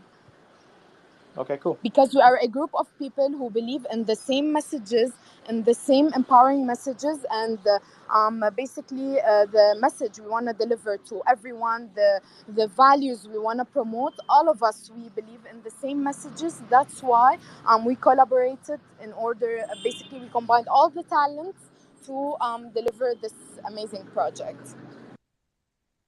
Awesome. No, it looks great. Thanks for answering my questions. That's awesome. No, I really appreciate what you're doing. It's a beautiful thing. So definitely go out and support for sure. So I see that Louis dropped back down into the listeners. Louis, was there something that you wanted to put out for everybody? Or Machinist, if you want to do it for him? Oh, there he is. Sorry, man. I got a It's lot up there. going on, man. I'm having it cut out and in and out. No, you're good. I know you wanted to drop some news. Oh, yeah. But I wasn't sure. Oh yeah, okay. So this is your chance. I want to hear it, man. I've been like foaming at the mouth, bro. Machinist, throw up there the coin. Oh yeah, I'm on it. And so what we're doing now is, okay, so for those of you that know the plans and everything, so we got the podcast up and running, the site, and it's still being updated and beautified, every day, and then we have 14 more websites coming, a calendar, 2 calendars for Cardano, and a calendar for every other chain that has a nice amount of NFTs getting sold on it right now. So we got 14 more websites on the way. Those were supposed to come out this week, but in the process of it, I realized we weren't ready for that. And so what's coming first to basically further the foundation of those AMAs is the treasury. And so what that is we're going to basically put together just a wallet, and all of the AMAs that I hold from we minted out 350 of them when we started to give away for whatever, and now we're down to about 250. So we will throw all of those into the treasury, and because the passive income's on the way. As everyone knows, I'm aiming to make this the largest. The members here and the holders will be the largest paid passive income NFT project in this space. Okay, so we needed to put the treasury in place. So now what's getting launched now is the Tama Treasury token, and what that is it's a multiplier for current TAMA holders. So, for all the holders now that are holding those AMAs, every single token that you put into that wallet is a 0.25% enhancer. Now, you can calculate that out in numbers, or you can just calculate that out into TAMAs. So, say you got 20 and you hold 10 or 15, I don't know the exact numbers, maybe now you have 24, right? Whatever the number is. So, when this passive income starts, basically you're going to get, you have more TAMAs in your wallet, so more money coming. So first and foremost, it's a multiplier for the current holders. And secondly, it's in a sense a project on its own. So now let's say you don't have any of those AMAs. Yes, sweetie, go inside. So you don't have any of those AMAs NFTs. Maybe they're too expensive right now. I mean, I'm not even sure how much they cost at the moment. So now each token also gives you one share of that treasury wallet. So 50% of what that treasury wallet brings in monthly. Now remember, it's going to be the largest holder. It's going to hold more TAMAs than anybody else, than any holder. So it's going to start to make money big time. Now 50% of what comes in from the passive income into that treasury will be given back to the holders of the token. Now, if you own those AMAs and you got a bunch of tokens, multiplying those, you're catching the passive income from that, and you're catching the 50% coming from the treasury straight into the wallet. This is paid out monthly. We will streamline it and figure out how to make this the easiest possible scenario to get it done. We're just have to hire a couple people to do it each month. On top of that, we will take a percentage of the money that comes in from this sale, and we will purchase other projects that I feel are of high quality enough on the passive income side, and throw those into the wallet, right? Because 50% of everything this treasury brings in is going out to the holders of this token. And then the remaining money that is in there will be staked into a high yield stake pool. Again, earning more money, right? To be paid out monthly to the holders of that token. The money, the remaining 50% that's not being paid out will sit in there and multiply and just add up. And that's because this model needs to become sustainable. And so, as this builds up, we will have money to use. What's that money for? It's for, we have a lot of metaverse land. We don't know when we're going to be able to build out or when that's going to happen, but what we do know is it's not going to be free. So, this treasury will then make those AMAs and WinMint a sustainable business on its own, and it will not be related to anybody having to spend money to further it along. It will generate its own money, and so that's the most important feature here. And then there's also a seed phrase on that coin that will have some crazy things that go with that. This is different than the other seed phrase wars. This one's going to be a little bit different. So that's what we got launching here, the Tama Treasury token. There's a lot of utility built in, and maybe even more to come. And this token will also play on the Tama token that gets launched after this. That will be the next project, the Tama token. That will pay according to rarities of those AMAs and mint numbers and a couple other things like that. There'll be lotteries. And then it will also have an effect on tokens that you own. So we'll get into that tokenomics when the Tama token comes out. But this is the Treasury token. This is getting ready to launch. We just gotta kind of go a stealth launch, not much marketing. We're gonna put it out there, it's mainly for the holders here at those AMAs. Like I said, we're trying to make this the highest paid passive income NFT project that there is. And so this is just another layer to help us get to where we need to go before all of these calendars launch. So that's what we got going on. Yeah, that's dope. And during the mint, right, Louis, we're going to have a pretty sick raffle going on as well. Right. So when you mint one of these, we're actually going to pick 9 random numbers, okay? Because there's going to be almost 7,000 in the collection. So 7 of those numbers is so that 1 out of every 1,000 mints, right, somewhere in there, the certain mint number wins, and then there'll be 2 random numbers for 2 grand prizes. And we're talking something big. If you look at our giveaways, that's just our every episode cryptocurrency. We're giving away $1,500 USD a week minimum in NFTs and crypto. So you can imagine for this what it's going to be. We're talking top of the line, the best projects out there right now, or at least the most wanted projects out there right now. That's right. So what we're going to do is these numbers that are picked will be minted into an NFT and put into a secret wallet before the mint starts. So that way, after the mint, because we're all about true transparency at those AMAs. So after the mint, that NFT will be revealed with the date stamp, in the metadata to show that those numbers were truly picked before mint. And as long as your token is sitting in your wallet and it's not listed, it's going to be a very, very happy day. That's right. That's promise right. you that. This is the new transparent method for giveaways. And if from now on, if there's big giveaways going on and they're not minting the number prior to the giveaway to show the metadata and the timestamp, then that shit is fake. And I just want to put it out there now. This is going to be the new alpha how giveaways are done. They're minted, and then we can show you this was selected and picked before the competition even started. So these NFTs we're giving away, it's not going to friends and family. I mean, maybe, who knows? But it will all be completely random. Anybody can get it. And I mean, even me, I could mint the right one, and it doesn't matter. We will show those numbers once the mint's complete. So Please, that's I'm what a we're trying friend. to do. I want one. Yeah. Well, you better get on there and get start getting them, Bro, I'm going to, man. I love your project and I love everything that you're doing. And I've even been hit up on the backside about people that are wanting to collab. I'm getting hit up in the DMs about it.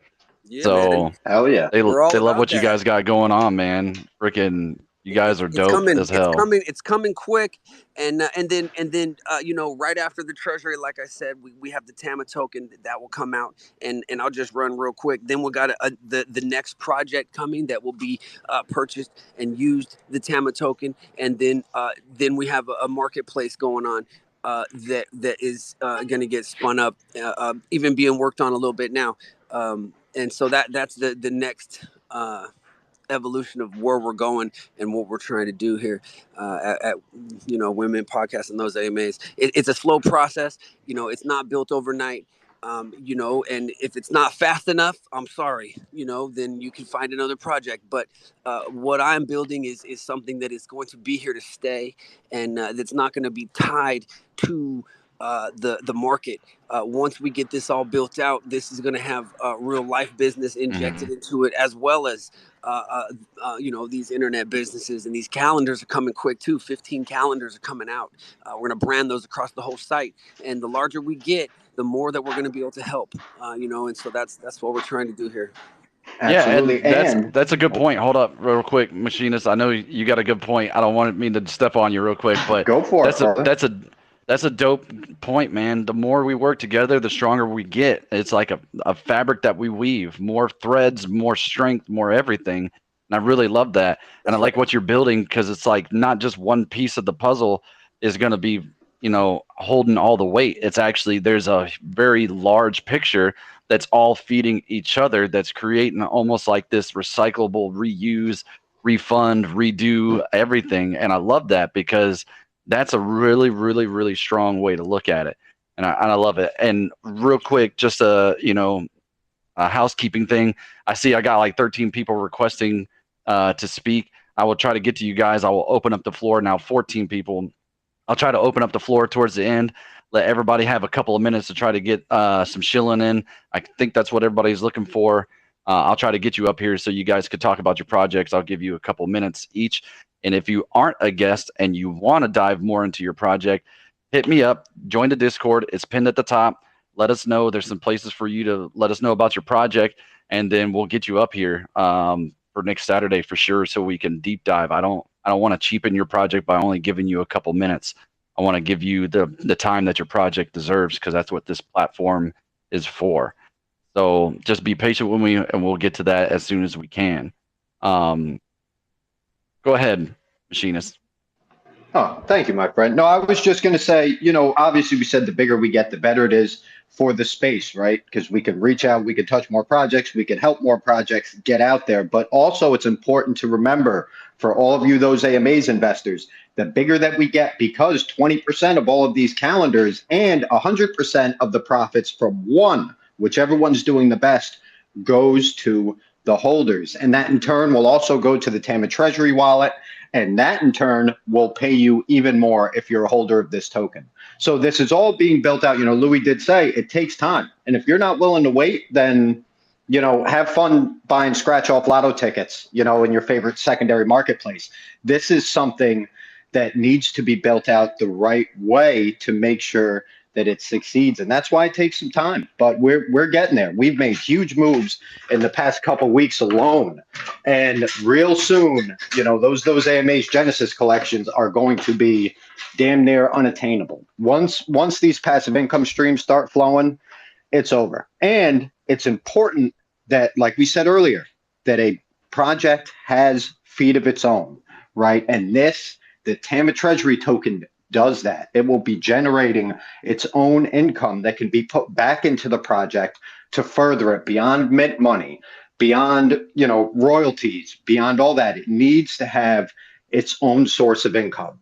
And this will be the bedrock that this is built on. And we went through a lot to make sure that not only holders of those AMA's Genesis collection benefited from this, but like Louis said, if you can't get out there and afford a Tama right now, well, you can probably afford the token, and you can receive passive income just from holding that alone. Even though obviously it is best to have both if you really want that big payout, but it's still something, it's not a lot, but it's something, for some people it might, just put some gas in the car. For others, it could be, the cell phone bill. And for others, if you have enough of them, it could be the mortgage payment. Right. So, and that's where we're trying to get to, and that's where we will get to, and I think it's just, it's huge what's going on. And I hope anyone in here is listening. If you have a project, I know I say it a lot and I'm sorry. It needs to stand on its own 2 feet. Please. It's because I love this space and I love all these projects, and I hate seeing creators with amazing ideas and amazing communities that didn't build this like a true business, and then at the end of the day it kind of flickers out and dies after a few months, and that's such a sad thing to see. So it's really important that we build these things like true businesses. Yeah, facts. And speaking of that, retweet the space, and if you guys, because there are some gems being dropped and there's people missing out on it because, Shillin has a really bad connotation to it, and I'm trying to change that with this space. So get it out there, get people in here, let them hear about all these dope projects and what they're doing, man. It's definitely a thing to be admired what you all are actually achieving. Hey, Powdery, man, thanks for letting me come up and talk a little bit about what's coming next, man. I appreciate that, and I love what you're doing here, and you're building up a following, man, and that is a giant utility on its own, right? The following, and so that's awesome, man. I tip my hat to you, and thank you so much. I got to get off here. I just got so much going on, but no, you're good, Louis. Yeah, thank you, man. Yeah, no, I appreciate you, man. Later, dude. Yeah, Ken, thank you, man. We'll talk later, and thanks to everybody and all the community members down here and everybody, because it's what it's all about is the community that follows us. So thanks, guys. Yeah, dope. Yeah, Louis. So that was great, man. Oh man, really great. Does anybody have any questions for maybe the machinist on that topic, or really any of the panel up here? And if you do have questions, and if you're not up here talking, you can join the Discord, throw it in the general chat, and I'll ask your questions. You can even DM me here on Twitter, and I will ask your questions for them. So just hit me up. Go ahead, Eags. No, I didn't really have a question, but I mean, I was just gonna honestly expand kind of off what the machinist said, man. I love that you said that, like, I think when people first join the space, they think it's a bit different than building a traditional business, but at the end of the day, kind of it's not. You know what I'm saying? Like, you have to build it so it's gonna be built long term, like, and if you don't do it that way, it's not gonna last. And I just love that you said that, because, like, I don't know, like I said, we think just because this is a new space, that we can. I don't know if this makes sense, but like it's just like I think a lot of people come into Web3 and they think like they can completely change the game. Like, yes, Web3 is changing the game in general, but there still are a lot of traditional things that you have to do, like build the business the proper way. And I don't know, I just love that you said that.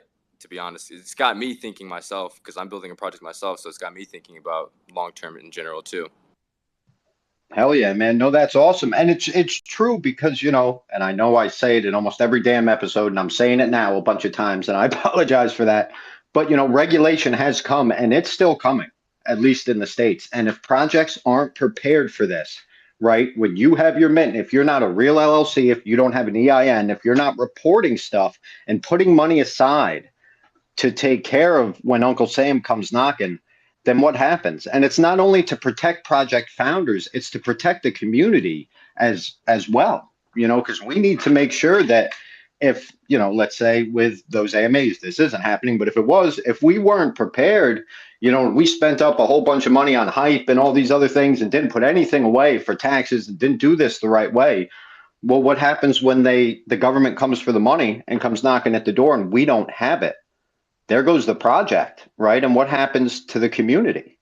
And they're the most important part, right? Obviously, we do this, One Mint Podcast is an LLC, those AMAs is an LLC, and yes, it is to protect ourselves also, but really at the end of the day, it's to protect the community and to ensure the longevity of the project. And yeah, it is super important to have a project that makes money on its own 2 feet, and I know I keep saying it, I'm sorry, but royalties, just living off royalties is not enough, because what happens, like with those AMAs, we have a huge community of whales.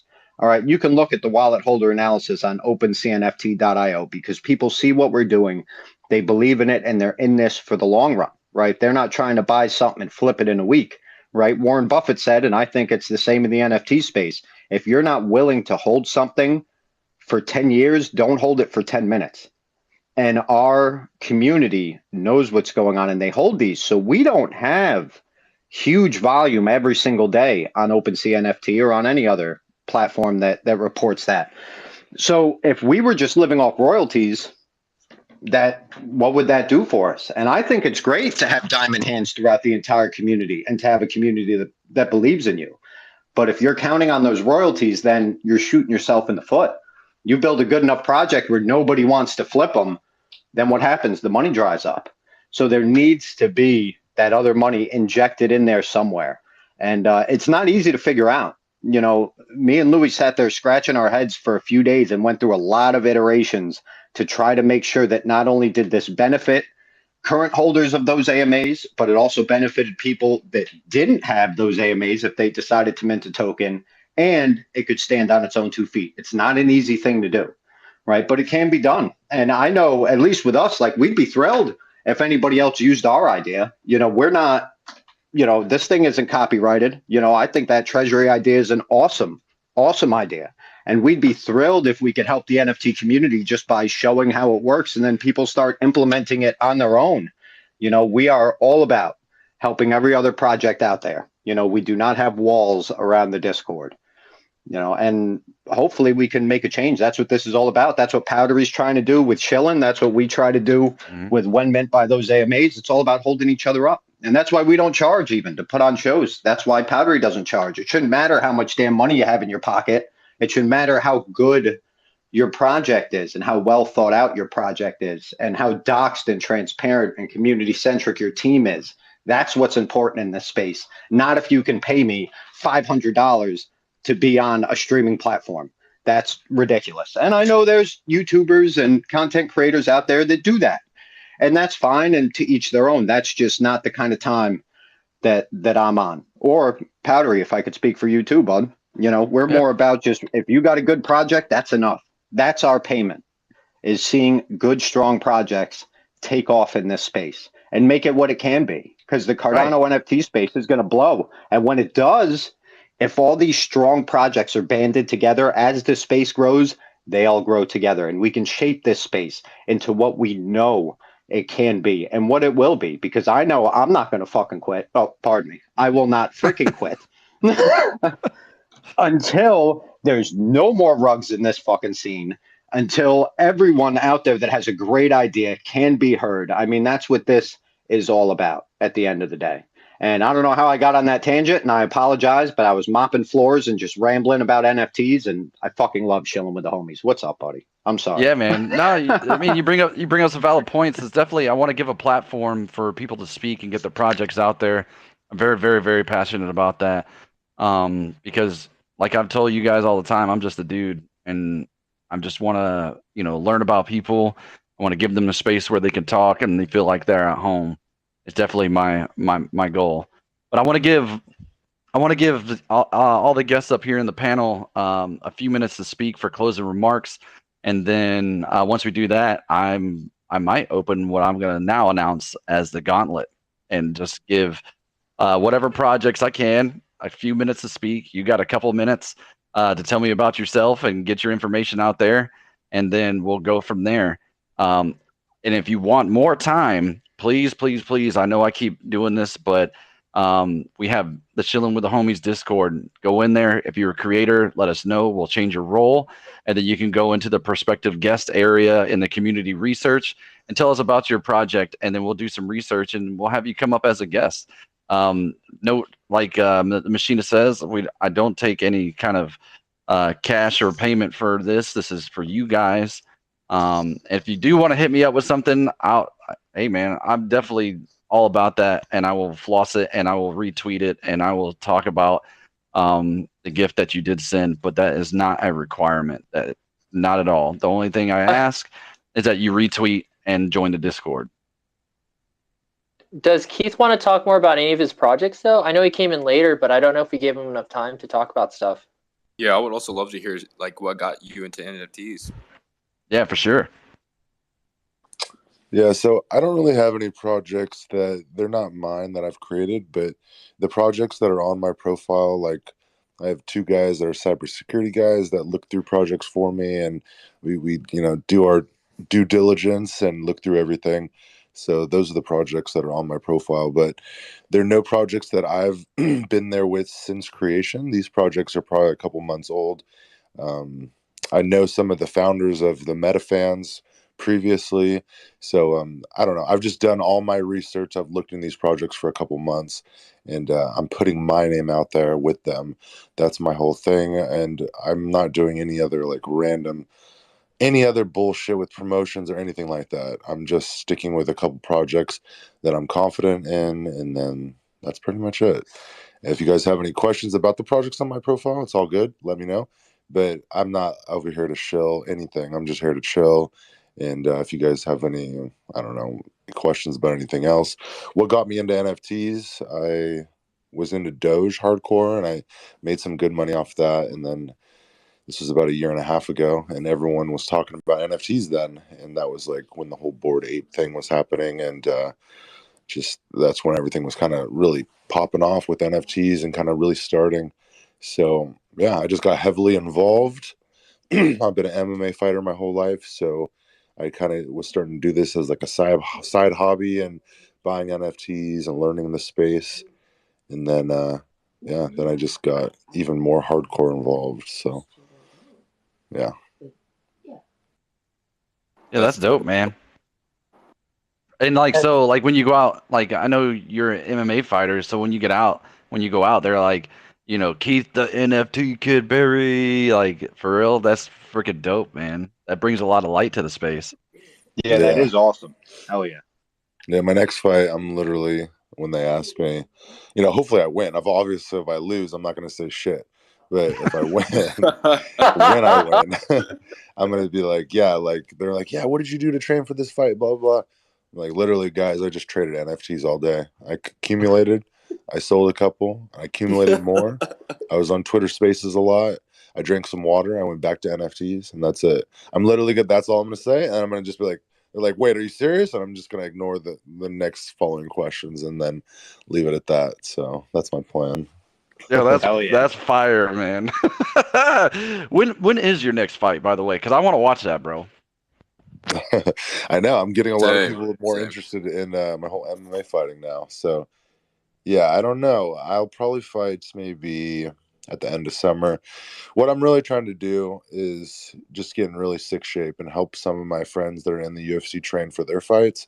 And that'll just help me get in good shape and kind of waiting for an opportunity. Somebody to kind of think I'm just on the couch and I'll have all my medicals done. And then I could just kind of like, oh yeah, a week notice fight against this guy. It's a very favorable matchup for me. They think I'm on the couch, and I have a couple fights. I won my last couple fights, so it looks good for them. And then I just smash them, and then I'm back in the mix. So it's kind of my plan.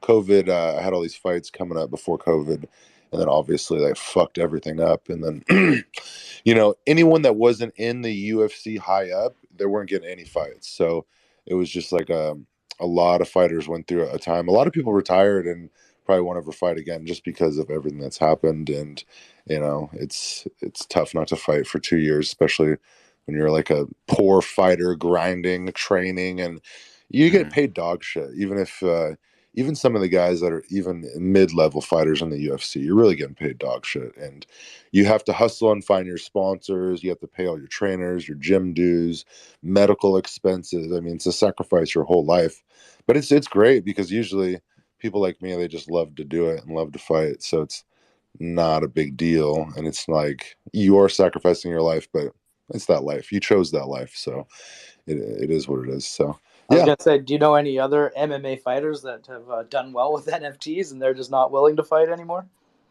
yeah, I'm actually, I don't know, you guys definitely know Charles, fucking Rashad Evans. Yeah. Really? Yeah, he's really into NFTs. He's getting into it. I just talked to his manager the other day. We've trained a little bit in the past, and he's just like way more famous than me, way more higher up. He's fought in the UFC and done so many big things. So, but he has a big MMA following, but not that many people that are into NFTs. So I talked to his manager the other day, and I was like, we should just do a one-on-one space, me and him talking, maybe a little bit about fighting, way more about why he's into NFTs now and how it's a perfect retirement plan for guys like him, and even guys that are active in the UFC. I think NFTs are perfect because, you know, as fighters, everyone's always trying to look for sponsors and, you know, find other ways to make a little extra money because it's you need to pay your bills and you want to live a good life, but it's there's a lot of expenses to being a fighter. And we're seeing a lot more of that sports and crypto combining, right? Like we got the FTX sponsoring like all of MLB, and we got, you know, Theta doing, I guess poker's I not need really that sports. sponsor. Who has that FTX sponsor hookup? I need that. If I know anybody, if I find out, I'll let you know first. Yeah, for sure. Literally, like, thought about that. The Greg, you know, the funny guy on Twitter, he talks about Dogecoin and stuff. He's like a cultural phenomenon kind of account. He has like maybe 250,000 followers. In the very beginning, when everything started popping off with NFTs, they sponsored him. So I was like, holy shit, that's so cool. And I've seen a couple other YouTubers get sponsored. So if I ever get sponsored by FTX guys, that means I've made it. And just keep asking me for money in the DMs because I better start giving it out because I've made it at that point. Yo, speaking of that, hold on real quick. Speaking of that, during one of the last Twitter Spaces you did that I actually got to jump in on that, and I really thank you for bringing me up to speak during that. You gave away what, like 100 ETH or something like that, man? That was dope, bro. No, 100 ETH. Holy shit! I wish. I know. I was like, what? No, but No, you gave no, away I bought- some ETH though. It was pretty dope. Yeah, I gave away some ETH, and I bought a bunch of NFTs, and I just try to get people to participate. And a lot of artists don't feel like they should be rewarded for, like, someone came up and they like performed some song, and then, you know, I just think people that are performing, and we should normalize tipping in the NFT space and the Web3 space. And, you know, they're performing, they're always out here probably shilling and getting in these spaces and trying to make connections. So I do notice, like, if I'm like, hey, yeah, I want to hook you guys up, I want to tip you, other people will do the same. It's contagious. So I kind of am trying to bring that spirit. Same thing with buying NFTs. If I'm buying a couple NFTs on my space, I'm always usually trying to get other collectors to buy with me, or people in the crowd will just like the story, they'll like the vibe of everything, and then they'll buy as well. So it really is contagious. Like, good things are contagious. Bad things are, anything is contagious. So I try to, you know, bring this positivity, the good vibes, and yeah, it spreads, and it's great. Yeah. And that's one of the key things, like when I was in your space last, that I really, really, really loved about you, man. Like, you have, like I said, you have a huge, huge heart, and it was really awesome to witness that. And that's why I wanted to get you in here, because I want people to know more about you. I mean, I'm just a small fry. I can't, you know, say too much, but like, I want people to know the NFT kid, because you are a dope cat, man. And I know I said that a couple of times, but I really mean it. And I try to be honest with everything I say. I really think you got something going there. Hey man, thank you for the kind words. I appreciate it. It's been it's been a really fun ride, and it's been crazy. Yeah, I feel like I just kind of found a hack in the system, and I just took advantage of it, and I just went so heavily into NFTs. It was a lot of things. When I tell this story, it's a mix of things that happened in my life. My Instagram, I used to work for a weed company. I helped start a weed company, and my Instagram was verified and all that. I looked all cool, you know. And then they deleted it and deleted my whole profile without even warning me, because I was posting, you know, they were just pictures of this company that I helped start. That's a weed company, but I'm in California. I live here. It's legal here. I mean, it's starting to get really relaxed across, but I don't know. Instagram just took me down completely. So then my Twitter was verified, and I'm like, you know what? I'm going to go more on Twitter, kind of get more into my crypto NFT friends.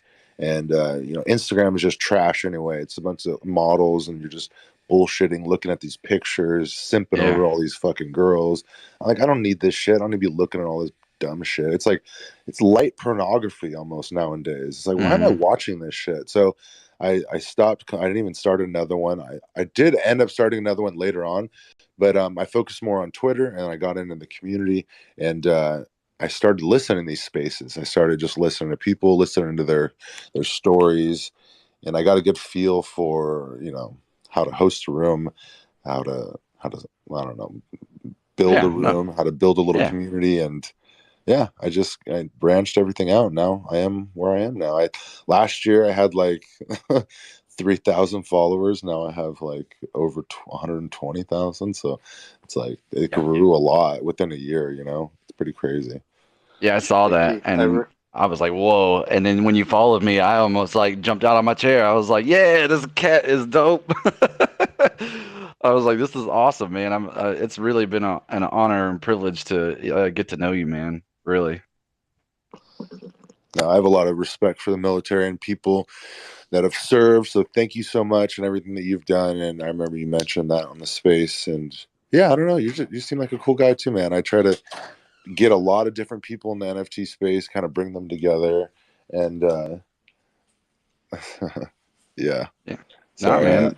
I have someone here with me. I was just giving them a funny look. They're like, what are you doing? What are you talking on right now? Yeah. But yeah. No, I appreciate that. And, you know, as Keith just said, man, I am active duty military. I've been in the military for about 18 years. I'm a doctor on a ship currently. I'm getting ready to transfer within the next month or so to Japan. And then I'll finish out my last tour there, and I'm going to retire and also get my medical card. And I'm really looking forward to that and starting my next chapter of my life. And I hope to bring all you guys with me and during my adventures, man. It'll be definitely great. But anyways, thanks again, Keith, for that. If anybody, any of the other projects, if you guys want to take a couple minutes, give some closing remarks, I would like to give, like 10 to 20 minutes for projects to come up here and run a gauntlet real quick. Hey, could I ask Keith something real fast, buddy? Yeah. Thank you. You don't have to ask me. Well, you run the show here, so, and you're pretty intimidating PFP, so I don't want to fuck with you. But that's right. Actually, Keith, do you have a merch store? No, I do not. Because I would totally rock a Keith NFT Kid Barry t-shirt, I'm just saying. And what does it cost to sponsor you? Because those AMAs may be interested. Yeah, the AMAs, we can talk in the DMs, but it's more like, I have some cybersecurity guys, and I have them look through the project and everything that the people have been doing, and then usually I ask them to send me the wallet address that they would send me, and just so I could check everything to make sure like there's no rugs, because I just don't want to be involved with anyone in rugs. I'm trying to be involved with real people in the space, genuine people, good people. Yeah, so cool. Yeah, no, I'll shoot you a DM. Hell yeah, that's awesome, buddy. Thank you. Oh yeah.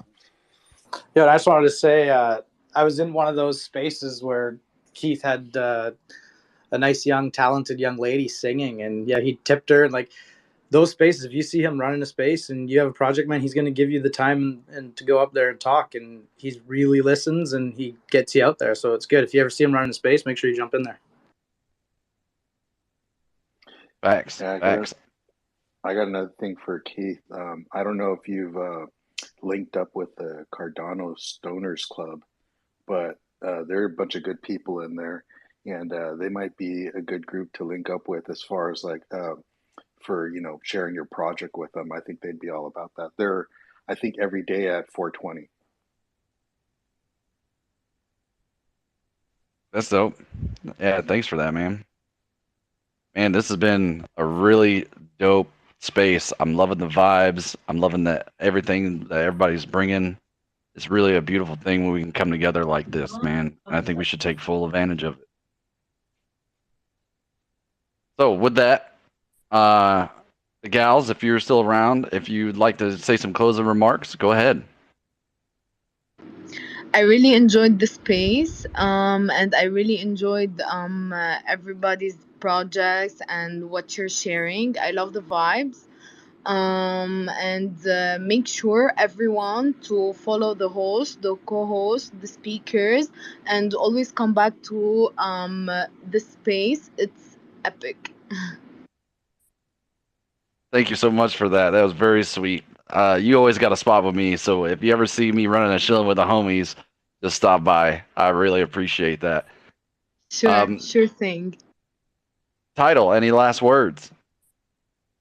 Yeah, I mean, so after the whole Terra thing, I thought about like the people trying to kill themselves, and I realized I got three things now for success, and I think they'll work, even though I'm not that successful. I mean, I got a wife and a kid, and I love my life, and I got you guys, but you know what I mean. Number one, you need to be alive. If you're dead, all opportunities are off the table. As long as you're alive, there's always a chance for something better, right? That's the thing. Number two, don't just survive. You got to look for opportunities. There's always opportunities around. And finally, the third one, be kind. Be good to people, and people will be good back. And I think those three things, even if you lost everything in your life, you would still have an amazing life. That's my thoughts on that. So that's all I got. Yeah, no, that's a good point, man. Be good, and do good. That's right. I actually, I almost probably died more than I could count on my hands and toes, doing a couple of combat tours and things of that nature. And it really made me rethink life.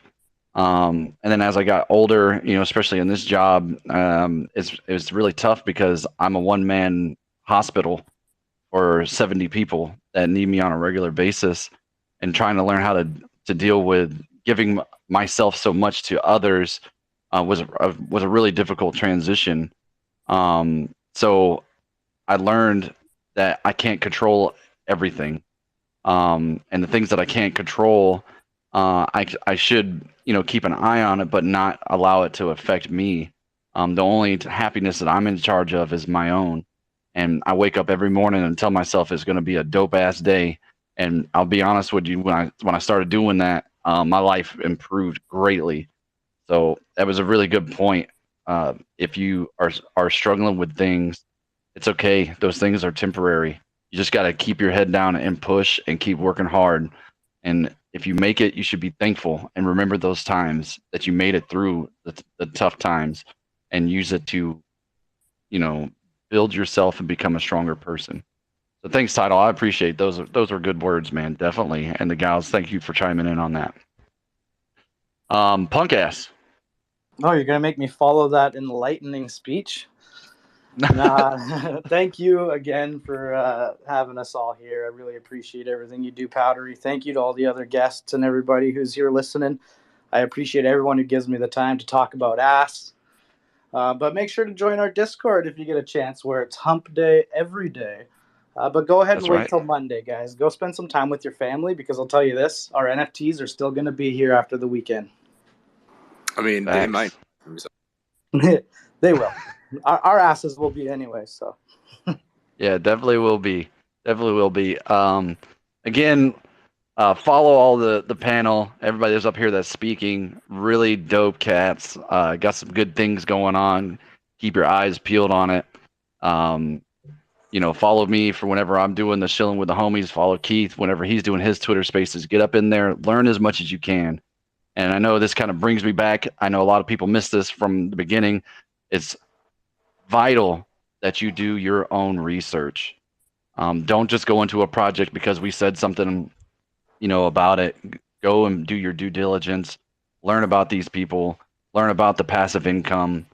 Really, really dig into the projects, because this is not financial advice. This is just me trying to bring projects to your eyepieces and your ears. That way you can make the informed decisions on your own. All right. Nix, you got anything? Yeah, I would also say thank you for everyone who had the time to listening a bit about BitKey and our conversation with those Emmys. Those Emmas, I don't know how you guys tell this in English.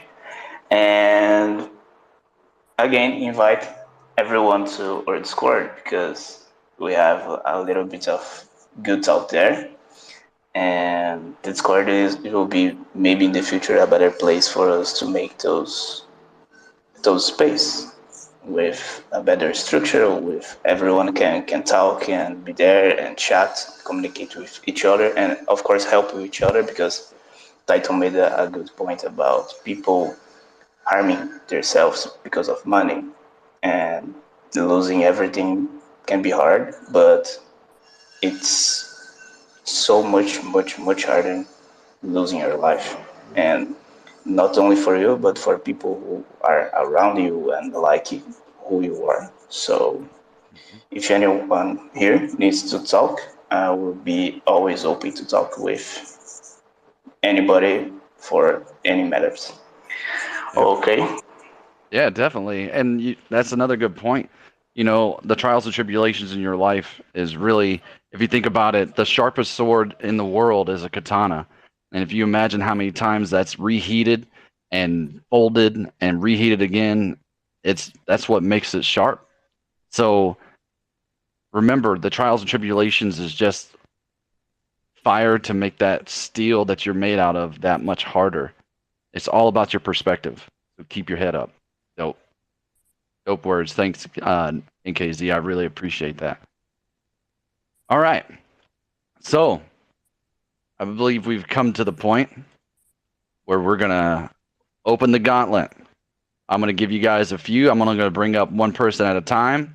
And then once you kind of reached your 2 to 3 minute limit, I'm going to put you back down in the listeners. Again, if you want more time, hit me up in Chilling with the Homies. and then let us know that you're a creator. We'll change your role, and you can go into the prospective guests and tell us a little bit about yourself. We're going to develop some Google Docs and things of that nature, kind of like my homies over at the Windmint Podcast. That way we can get through and look at your projects and check it out. All right? I'm so excited, man. I remember when we first came up with the idea for the gauntlet. Let's get this shit going. I know. I definitely took a page out of that.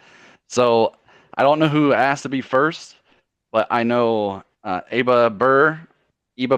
I know you were in the Discord chatting with us. So guess what? You're the first. Go. Maybe. Lingering. Lag. No lag. No, didn't work out. Oh, nope, she's up there. Heyo. Eba Burr. Hi. Bueller. There you are. Welcome. Thanks for bringing me up. Hi. Yeah, you're welcome. You got 3 minutes, homie. Okay. Hi, everyone. A quick. Don't be nervous, man. A quick introduction to those who don't know me yet. I'm an artist from Russia. I've been in art world for quite a while. 20 years ago is when I had my first exhibition, and I had many since then. I'm a multidisciplinary artist, doing all kinds of stuff, from painting on canvas to graphics, from digital design and art to animations, and I also do ceramic sculptures. I've been in NFTs for a bit less than 3 months.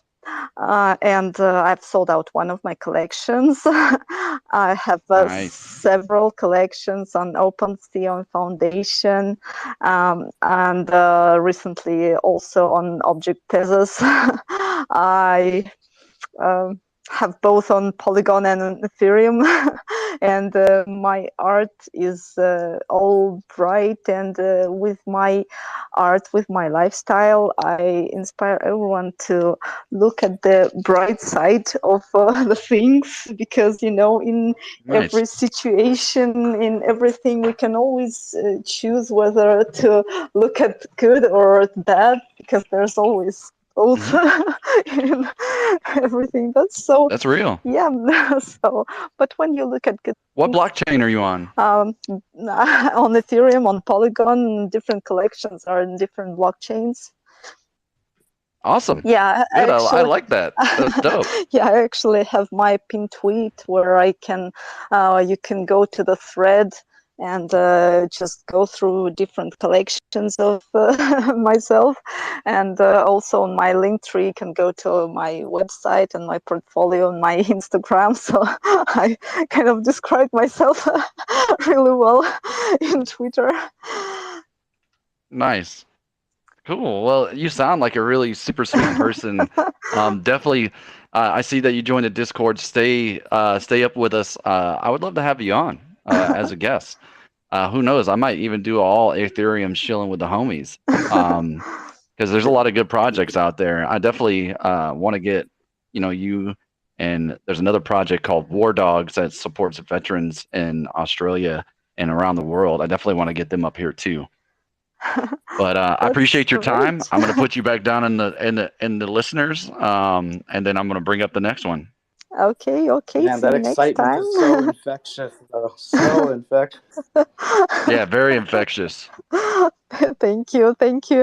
Actually, recently I've been invited by one of the guys in space. He invited me to his YouTube channel, and today we had a live talk for like about a couple of hours, I think. And he has like 70K followers on YouTube, so it was quite exciting experience for me. So everybody follow Eba Burr and see what she's doing, because she's making some beautiful art. Thank you. I'm following so you right much. now. All right, my lady, you're back down to the listeners. Okay, thanks. Thanks for bringing me up. No problems. All right, so next we're going to bring up Goof.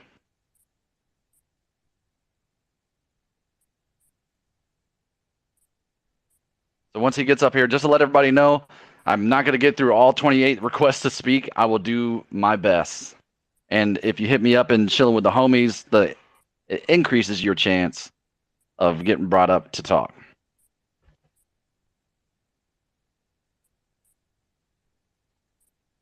Goof, you're up here. Hey guys, how you doing? What up, though? Not too much. Just hanging out in these spaces. I like seeing familiar faces. Wasn't trying to rhyme. It was just my time.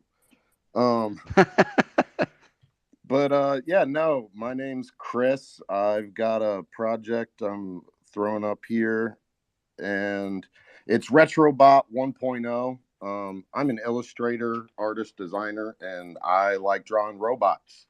And these are my robots. There's 250 of them. They're on OpenSea. They're currently 0.1 ETH. I know that sounds a little high. The utility is a lot more artwork. I'm actually just about to do my first airdrop if anybody wants to buy in beforehand. Everybody's going to be getting a summertime Retrobot in their wallet. I'm going to keep doing that, and then I'm trying to get my friends that aren't on Twitter and like buying NFTs on Twitter to talk about it. And that's kind of my shill for now. I've got a roadmap as my pinned tweet, and that kind of tells you about some of the other things that I'm really interested in.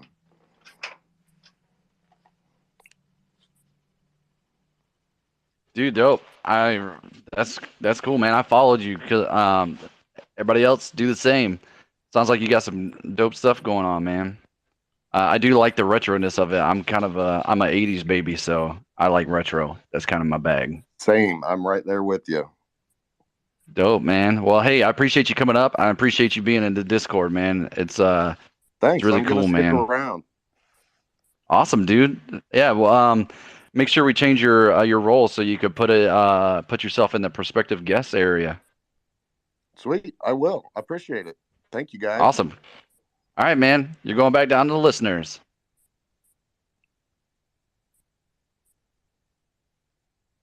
Okay. So, a couple dope projects there. We're going to probably go through a couple more. I'm just going to randomly pick just based off of, I know, let's see. Posh Tots, I know you've been asking for a while. Are you still around? Let me make sure you're still in here. And if you are, you're coming up next. You got 3 minutes once I approve you. Man, this has been a great space, man. I really appreciate everybody coming up. And Posh Tots, now that you're up here, and are you up here? Did you get rugged? Yeah, there you are. Yeah, go ahead. You got the floor. Heyo. Good night, good evening, wherever you are. Thank you so much for the space. Yeah, I love you all. Been hearing a lot of good things, a lot of good shields, and you guys have something like very powerful going on. Like, it's so detailed what you guys are planning on doing. So, yeah, I really love you guys and what you're doing. This is my first time speaking in this space. I'm gonna make it real quick. So, my name is Essay, not your not your high school essay or anything. It's an African name. It's an African name meaning free gift or gift from heaven. And yeah, I'm Nigerian. That's dope. Yeah, thank you so much. I'm Nigerian, and I just pinned up something real quick. Yeah, I'm Nigerian, and I'm from Africa, and yeah, I'm a generative NFT artist and also a one-of-one artist. And I'm going to quickly talk about this my new collection that is available on OpenSea called Deep Melanin. So guys, Deep Melanin is actually a project that is meant to like show the appreciation of African women in the African continent and basically like educate people more about our culture, about our traditions, and about our tribes. I hear that when I come into spaces and I see I'm Nigerian, and most people like say yeah, you're Nigerian. Wow, I love Africa. I love their culture. I love their traditions.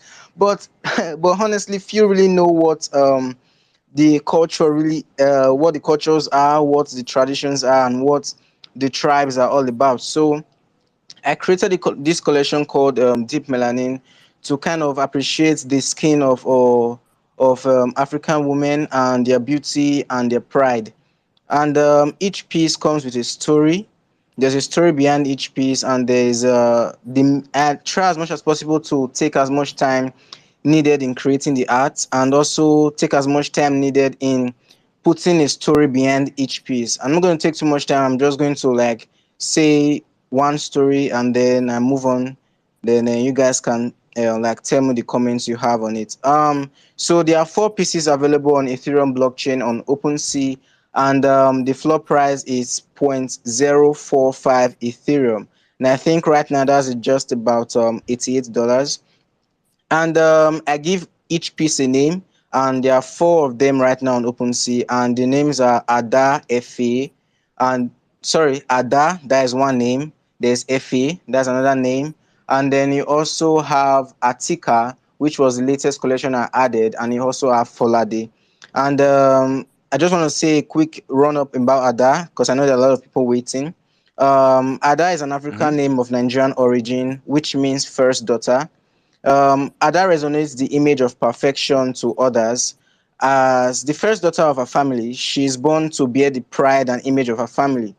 And she wishes for less pressure on her shoulders, less opinions on which suitors to please, less of being told what to do, what to wear, what to say, and how to react to certain situations. And finally, she breaks free, turning her back against the burning light that has been staged on her, the burning light that has blinded her from seeing her true potential and her true worth. So she realizes that she's priceless and she's worth more than what people um, portray of her. So, guys, if you really like this collection, please check it out on OpenSea. Give it a like, give me a retweet, a follow, anything at all.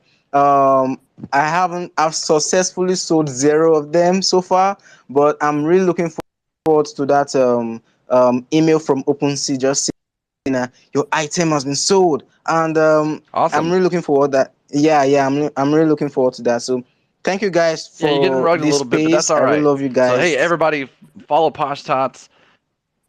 Buy one of his NFTs. Make his dreams come true. We need to support this man. And Posh Tots, I followed you. I'm gonna put you back down on the listeners. Join the Discord. Hit us up, Really man. I'd like nice to give you a little art. bit more time. Yeah, really nice art. It is dope. So if you guys haven't checked it out, go do it. All right. So I'm gonna bring up one more person. Let's see. And if you don't get up there, I'm sorry, but I'm gonna bring up one more. Let's see. I want to bring up Shremojis. Hey, I think Heini do Plaisir would like to talk. Who was that? Yeah, let me see. No. Who was that? I'm sorry. Heini do Plaisir. It's the orange profile picture. The girl. Okay. Hey, Valerie, you brought me up. I pinned up top, but if somebody needs to go before me, I can remove my tweet there. Now go ahead, and I got one more person, and I'll just let it run. Awesome. Thanks for the space. Appreciate it. Guys, my name is Jeff Berube. I'm the founder of the Shremojis Project. I'm raising $20,000 for an organization called MAPS, which is the Multidisciplinary Association for Psychedelic Studies. And in the process, I'm raising awareness about psychedelic treatment for PTSD and depression. I'm going to tell you guys a little bit about my story, how the project came about, and we're going to talk about the art. So in my 20s, I spent a decade as a gang member. When I turned 30, I had my second kid, and I decided to leave the life. And when I left the life, I had to go to therapy to deal with PTSD, depression, and anger management. Long story short, therapy was extremely effective for me, so I became a mental health advocate, a men's mental health advocate in particular. If you guys want to check me out online, there's videos and articles of me talking about that stuff. So mental health is my cause for the rest of my life, and with the pandemic, I wanted to do a project that was focused on helping people with mental illness. Now, if you're not affected by mental illness, for sure you know someone who is, and most people don't have access to therapy simply because it's too expensive, and most people have to turn to antidepressants. Unfortunately, they're not great medication. Only 30% of people that have their first course of antidepressants end up getting relief from it. Takes 2 months to figure out if the antidepressant is working, comes with bad side effects like sexual dysfunction and weight gain. So to me, the cure feels worse than the disease, but thankfully, in the last couple of decades, scientists have been looking at psychedelics to treat mental illness, and they're having a lot of success with it. I want to make it clear, I'm not promoting recreational drug use here. I'm talking about taking these drugs and putting them in the hands of doctors to treat people with mental illnesses. So look at something like ketamine. It's able to take suicidal ideation away in 24 hours. Psilocybin is becoming extremely effective at treating depression. MDMA is being used to treat veterans with PTSD, and they're having fantastic success. Unfortunately, pharmaceutical companies don't have an incentive to promote these drugs simply because they can't patent them and they can't make any money off of them. But MAPS, the organization that I support, is focused exactly on that. They research these drugs, they educate the public about them, and they fund legalization efforts. So let's talk about the art quickly. Shrimojis comes from mashing together the words magic mushroom and emojis. It's pixel art and it's a play on iPhone emojis. The reason for it is very simple. In therapy, one of the best skills that you learn is being able to label your emotions better. Better you are at labeling your emotions, the better your mental health is. They've done various studies on that, and it's been proven over and over again. So I figured, hey, what better way to represent that than slap various emotions on these cute little mushrooms, and that's how you get the Shrimojis project. It's my aim with this project is simply that anybody who's rocking a PFP will be recognized as supporting psychedelic research. Project is 3,690 PFPs. It's generative art, but I minted everything one by one because I couldn't figure out the solidity contract. If you get a Shrimojis, I uploaded the picture and wrote the traits by hand. So first part, hey, somebody pinned over me. Is it? Could we remove the pin? Hold up 1 second. I'm sorry. Somebody pinned over my tweet, and I'm about to ask people to retweet my stuff. Oh no, it's you should have an option to go back to it because I still see it up there.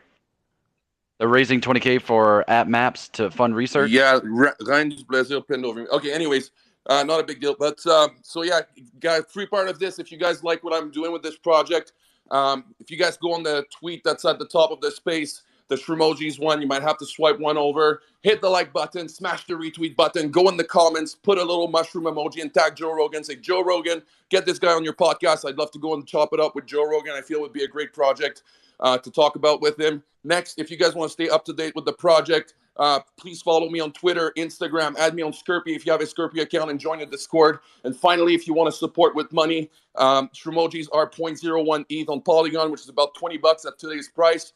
I'm giving away 50% of the proceeds to MAPS. We've already done our first donation of $2,500. Receipts are posted on the Discord and on my Twitter. And the donation was highlighted by every.org, which handles all of the donations for MAPS. Very proud of that. And if you are not vibing with the art, but you vibe with the cause, please feel free to go directly on maps.org. There is a donate button at the top right corner. They accept cryptocurrency and credit cards. Thank you very much.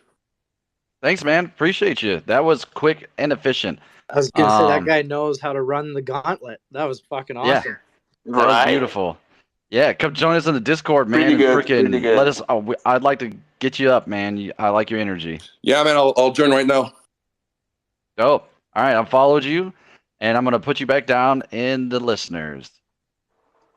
So All right, I brought a couple people up. Go ahead, Nix. The girl Rainy got rugged by Twitter. If you can share a few moments to speak, it would be nice. Yeah, I will definitely do that. I'll bring it back up. I want to, Lord, go ahead. I brought you up. I always like to hear what you have to say, Lord. And I will bring her back up and let her talk. And then I know Louis wanted to say one more thing, and then we'll end it there. Hey, good to go. Good morning, everybody. Well, good morning on my side of the world. Yeah. I don't really have much to shill, but I will say this. It's early morning. Well, not early morning, but it's morning time Saturday on my side of the world. And this is a positive space to wake up to. Like, this makes my day. You all are doing a great job. You're putting out positivity. The best way to make your projects grow is to continue to push that positivity. Continue to give back to the community, and the communities will in turn give back to you. And without further ado, Mr. Hot Fuzz, keep on spreading that fuzz, brother. Thank you. Keep up the good Yeah, work. man, I appreciate you. I didn't realize I wasn't following you, but I freaking fixed that real quick. I see. I just got it, my man. Thank you, brother. Yo, if Lord is invested in your project, bro, you got yourself a G. So freaking take care of that man. He is dope AF. All right, Miss Renine, go ahead. Hi guys, hi Powdry, hi Hey. Kate, hi. Thank you guys for giving me this platform to speak about my art. My name is Fatima. I'm a mobile photographer and also a gift creator. I also own a women's only brand. Sorry, I'm a bit nervous. This is my second time speaking on a space. So, guys, I want to talk about my first collection, which is titled Miss Visage, which is about my face. And this collection is expressing my insecurity on how I feel about my face as growing up. I was mostly the only black girl in my school. I went to an Arab school, so I looked very, very different from them. They had pointy nose, clear skin, and all of that. And I always thought something was wrong with my nose. But then growing up around more black people, I have more people of color, people of diversity.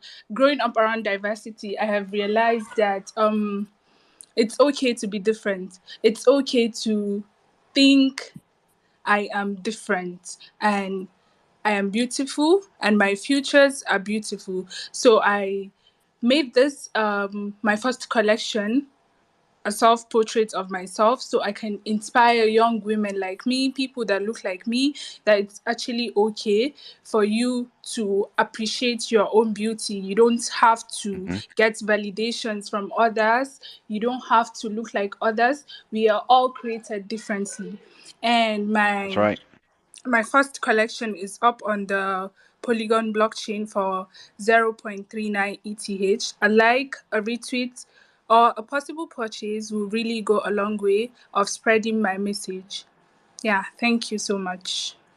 No, man, that's a beautiful thing you're doing. That kind of resonated with me because when I grew up, I was actually a minority in the school that I went to. And I didn't realize until I was a little bit older, that some of the things that the kids were saying to me was actually making fun of me. I just thought it was a cool nickname. So I was kind of like, man, that's jacked. But I really appreciate what you're doing. Keep pushing. I definitely would love to have you back up here for you to talk more at some point in time. But thank you for your time and dedication to your craft. Thank you. All right, I'm going to put you back down in the listeners, my lady. All right. I know Louis was up here for a minute. I think he wanted to say one more thing, but I don't see him anymore. He may have got rugged or had to go, which is all good. I really appreciate everybody for their time. This has actually been the longest Shillin' with the homies that I've ever done. But I didn't want to stop the vibes, man. I really love the Wagami that's going on, and I want to give you guys a platform to talk and get your projects out there for people to invest in you. And if you do want some help as well, I know I keep bringing up the Discord, but in the Discord, I also put a spot in there for you guys to talk to us about how we might be able to help you with your pitch or help you with your project. I really want to create the Shillin' with the Homies community to make everybody stronger together. Because if I eat, I want everybody to eat. And that's the way I've always freaking kind of ran everything that I do. Again, I appreciate your time. If anybody has any last closing remarks, Keith, if you want to go, you're more than welcome to say a few more things and then we'll end the space.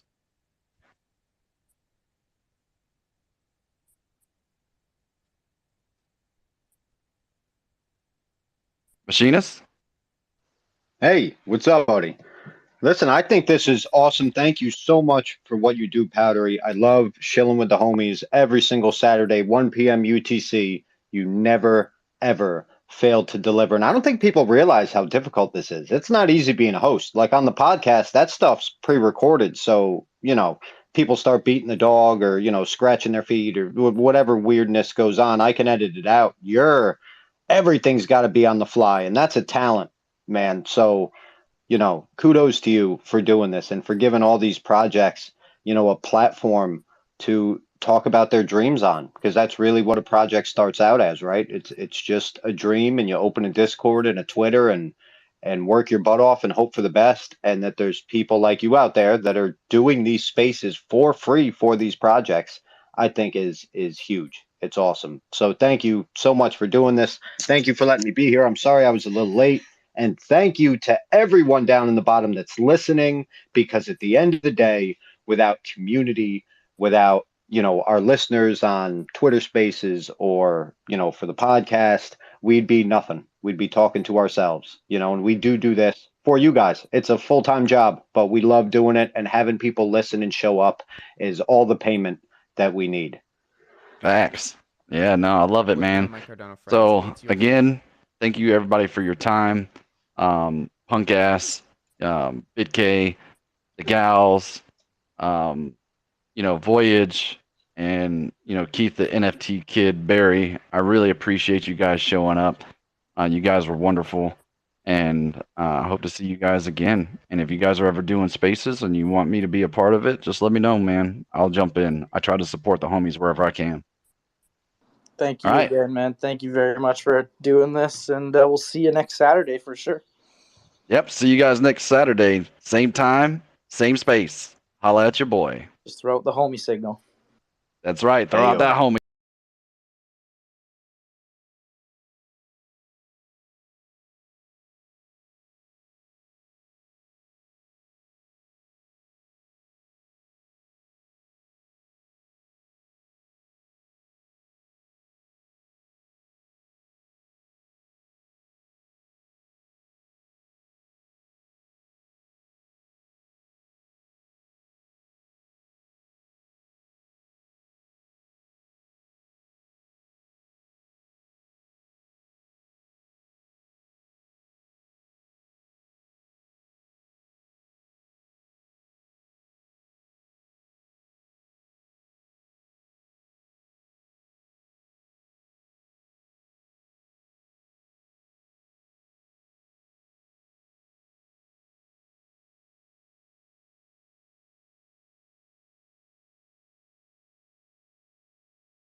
Is it finally over? Can we come out now and look at the carnage of the markets? Did we hit our capitulation point for the cryptocurrency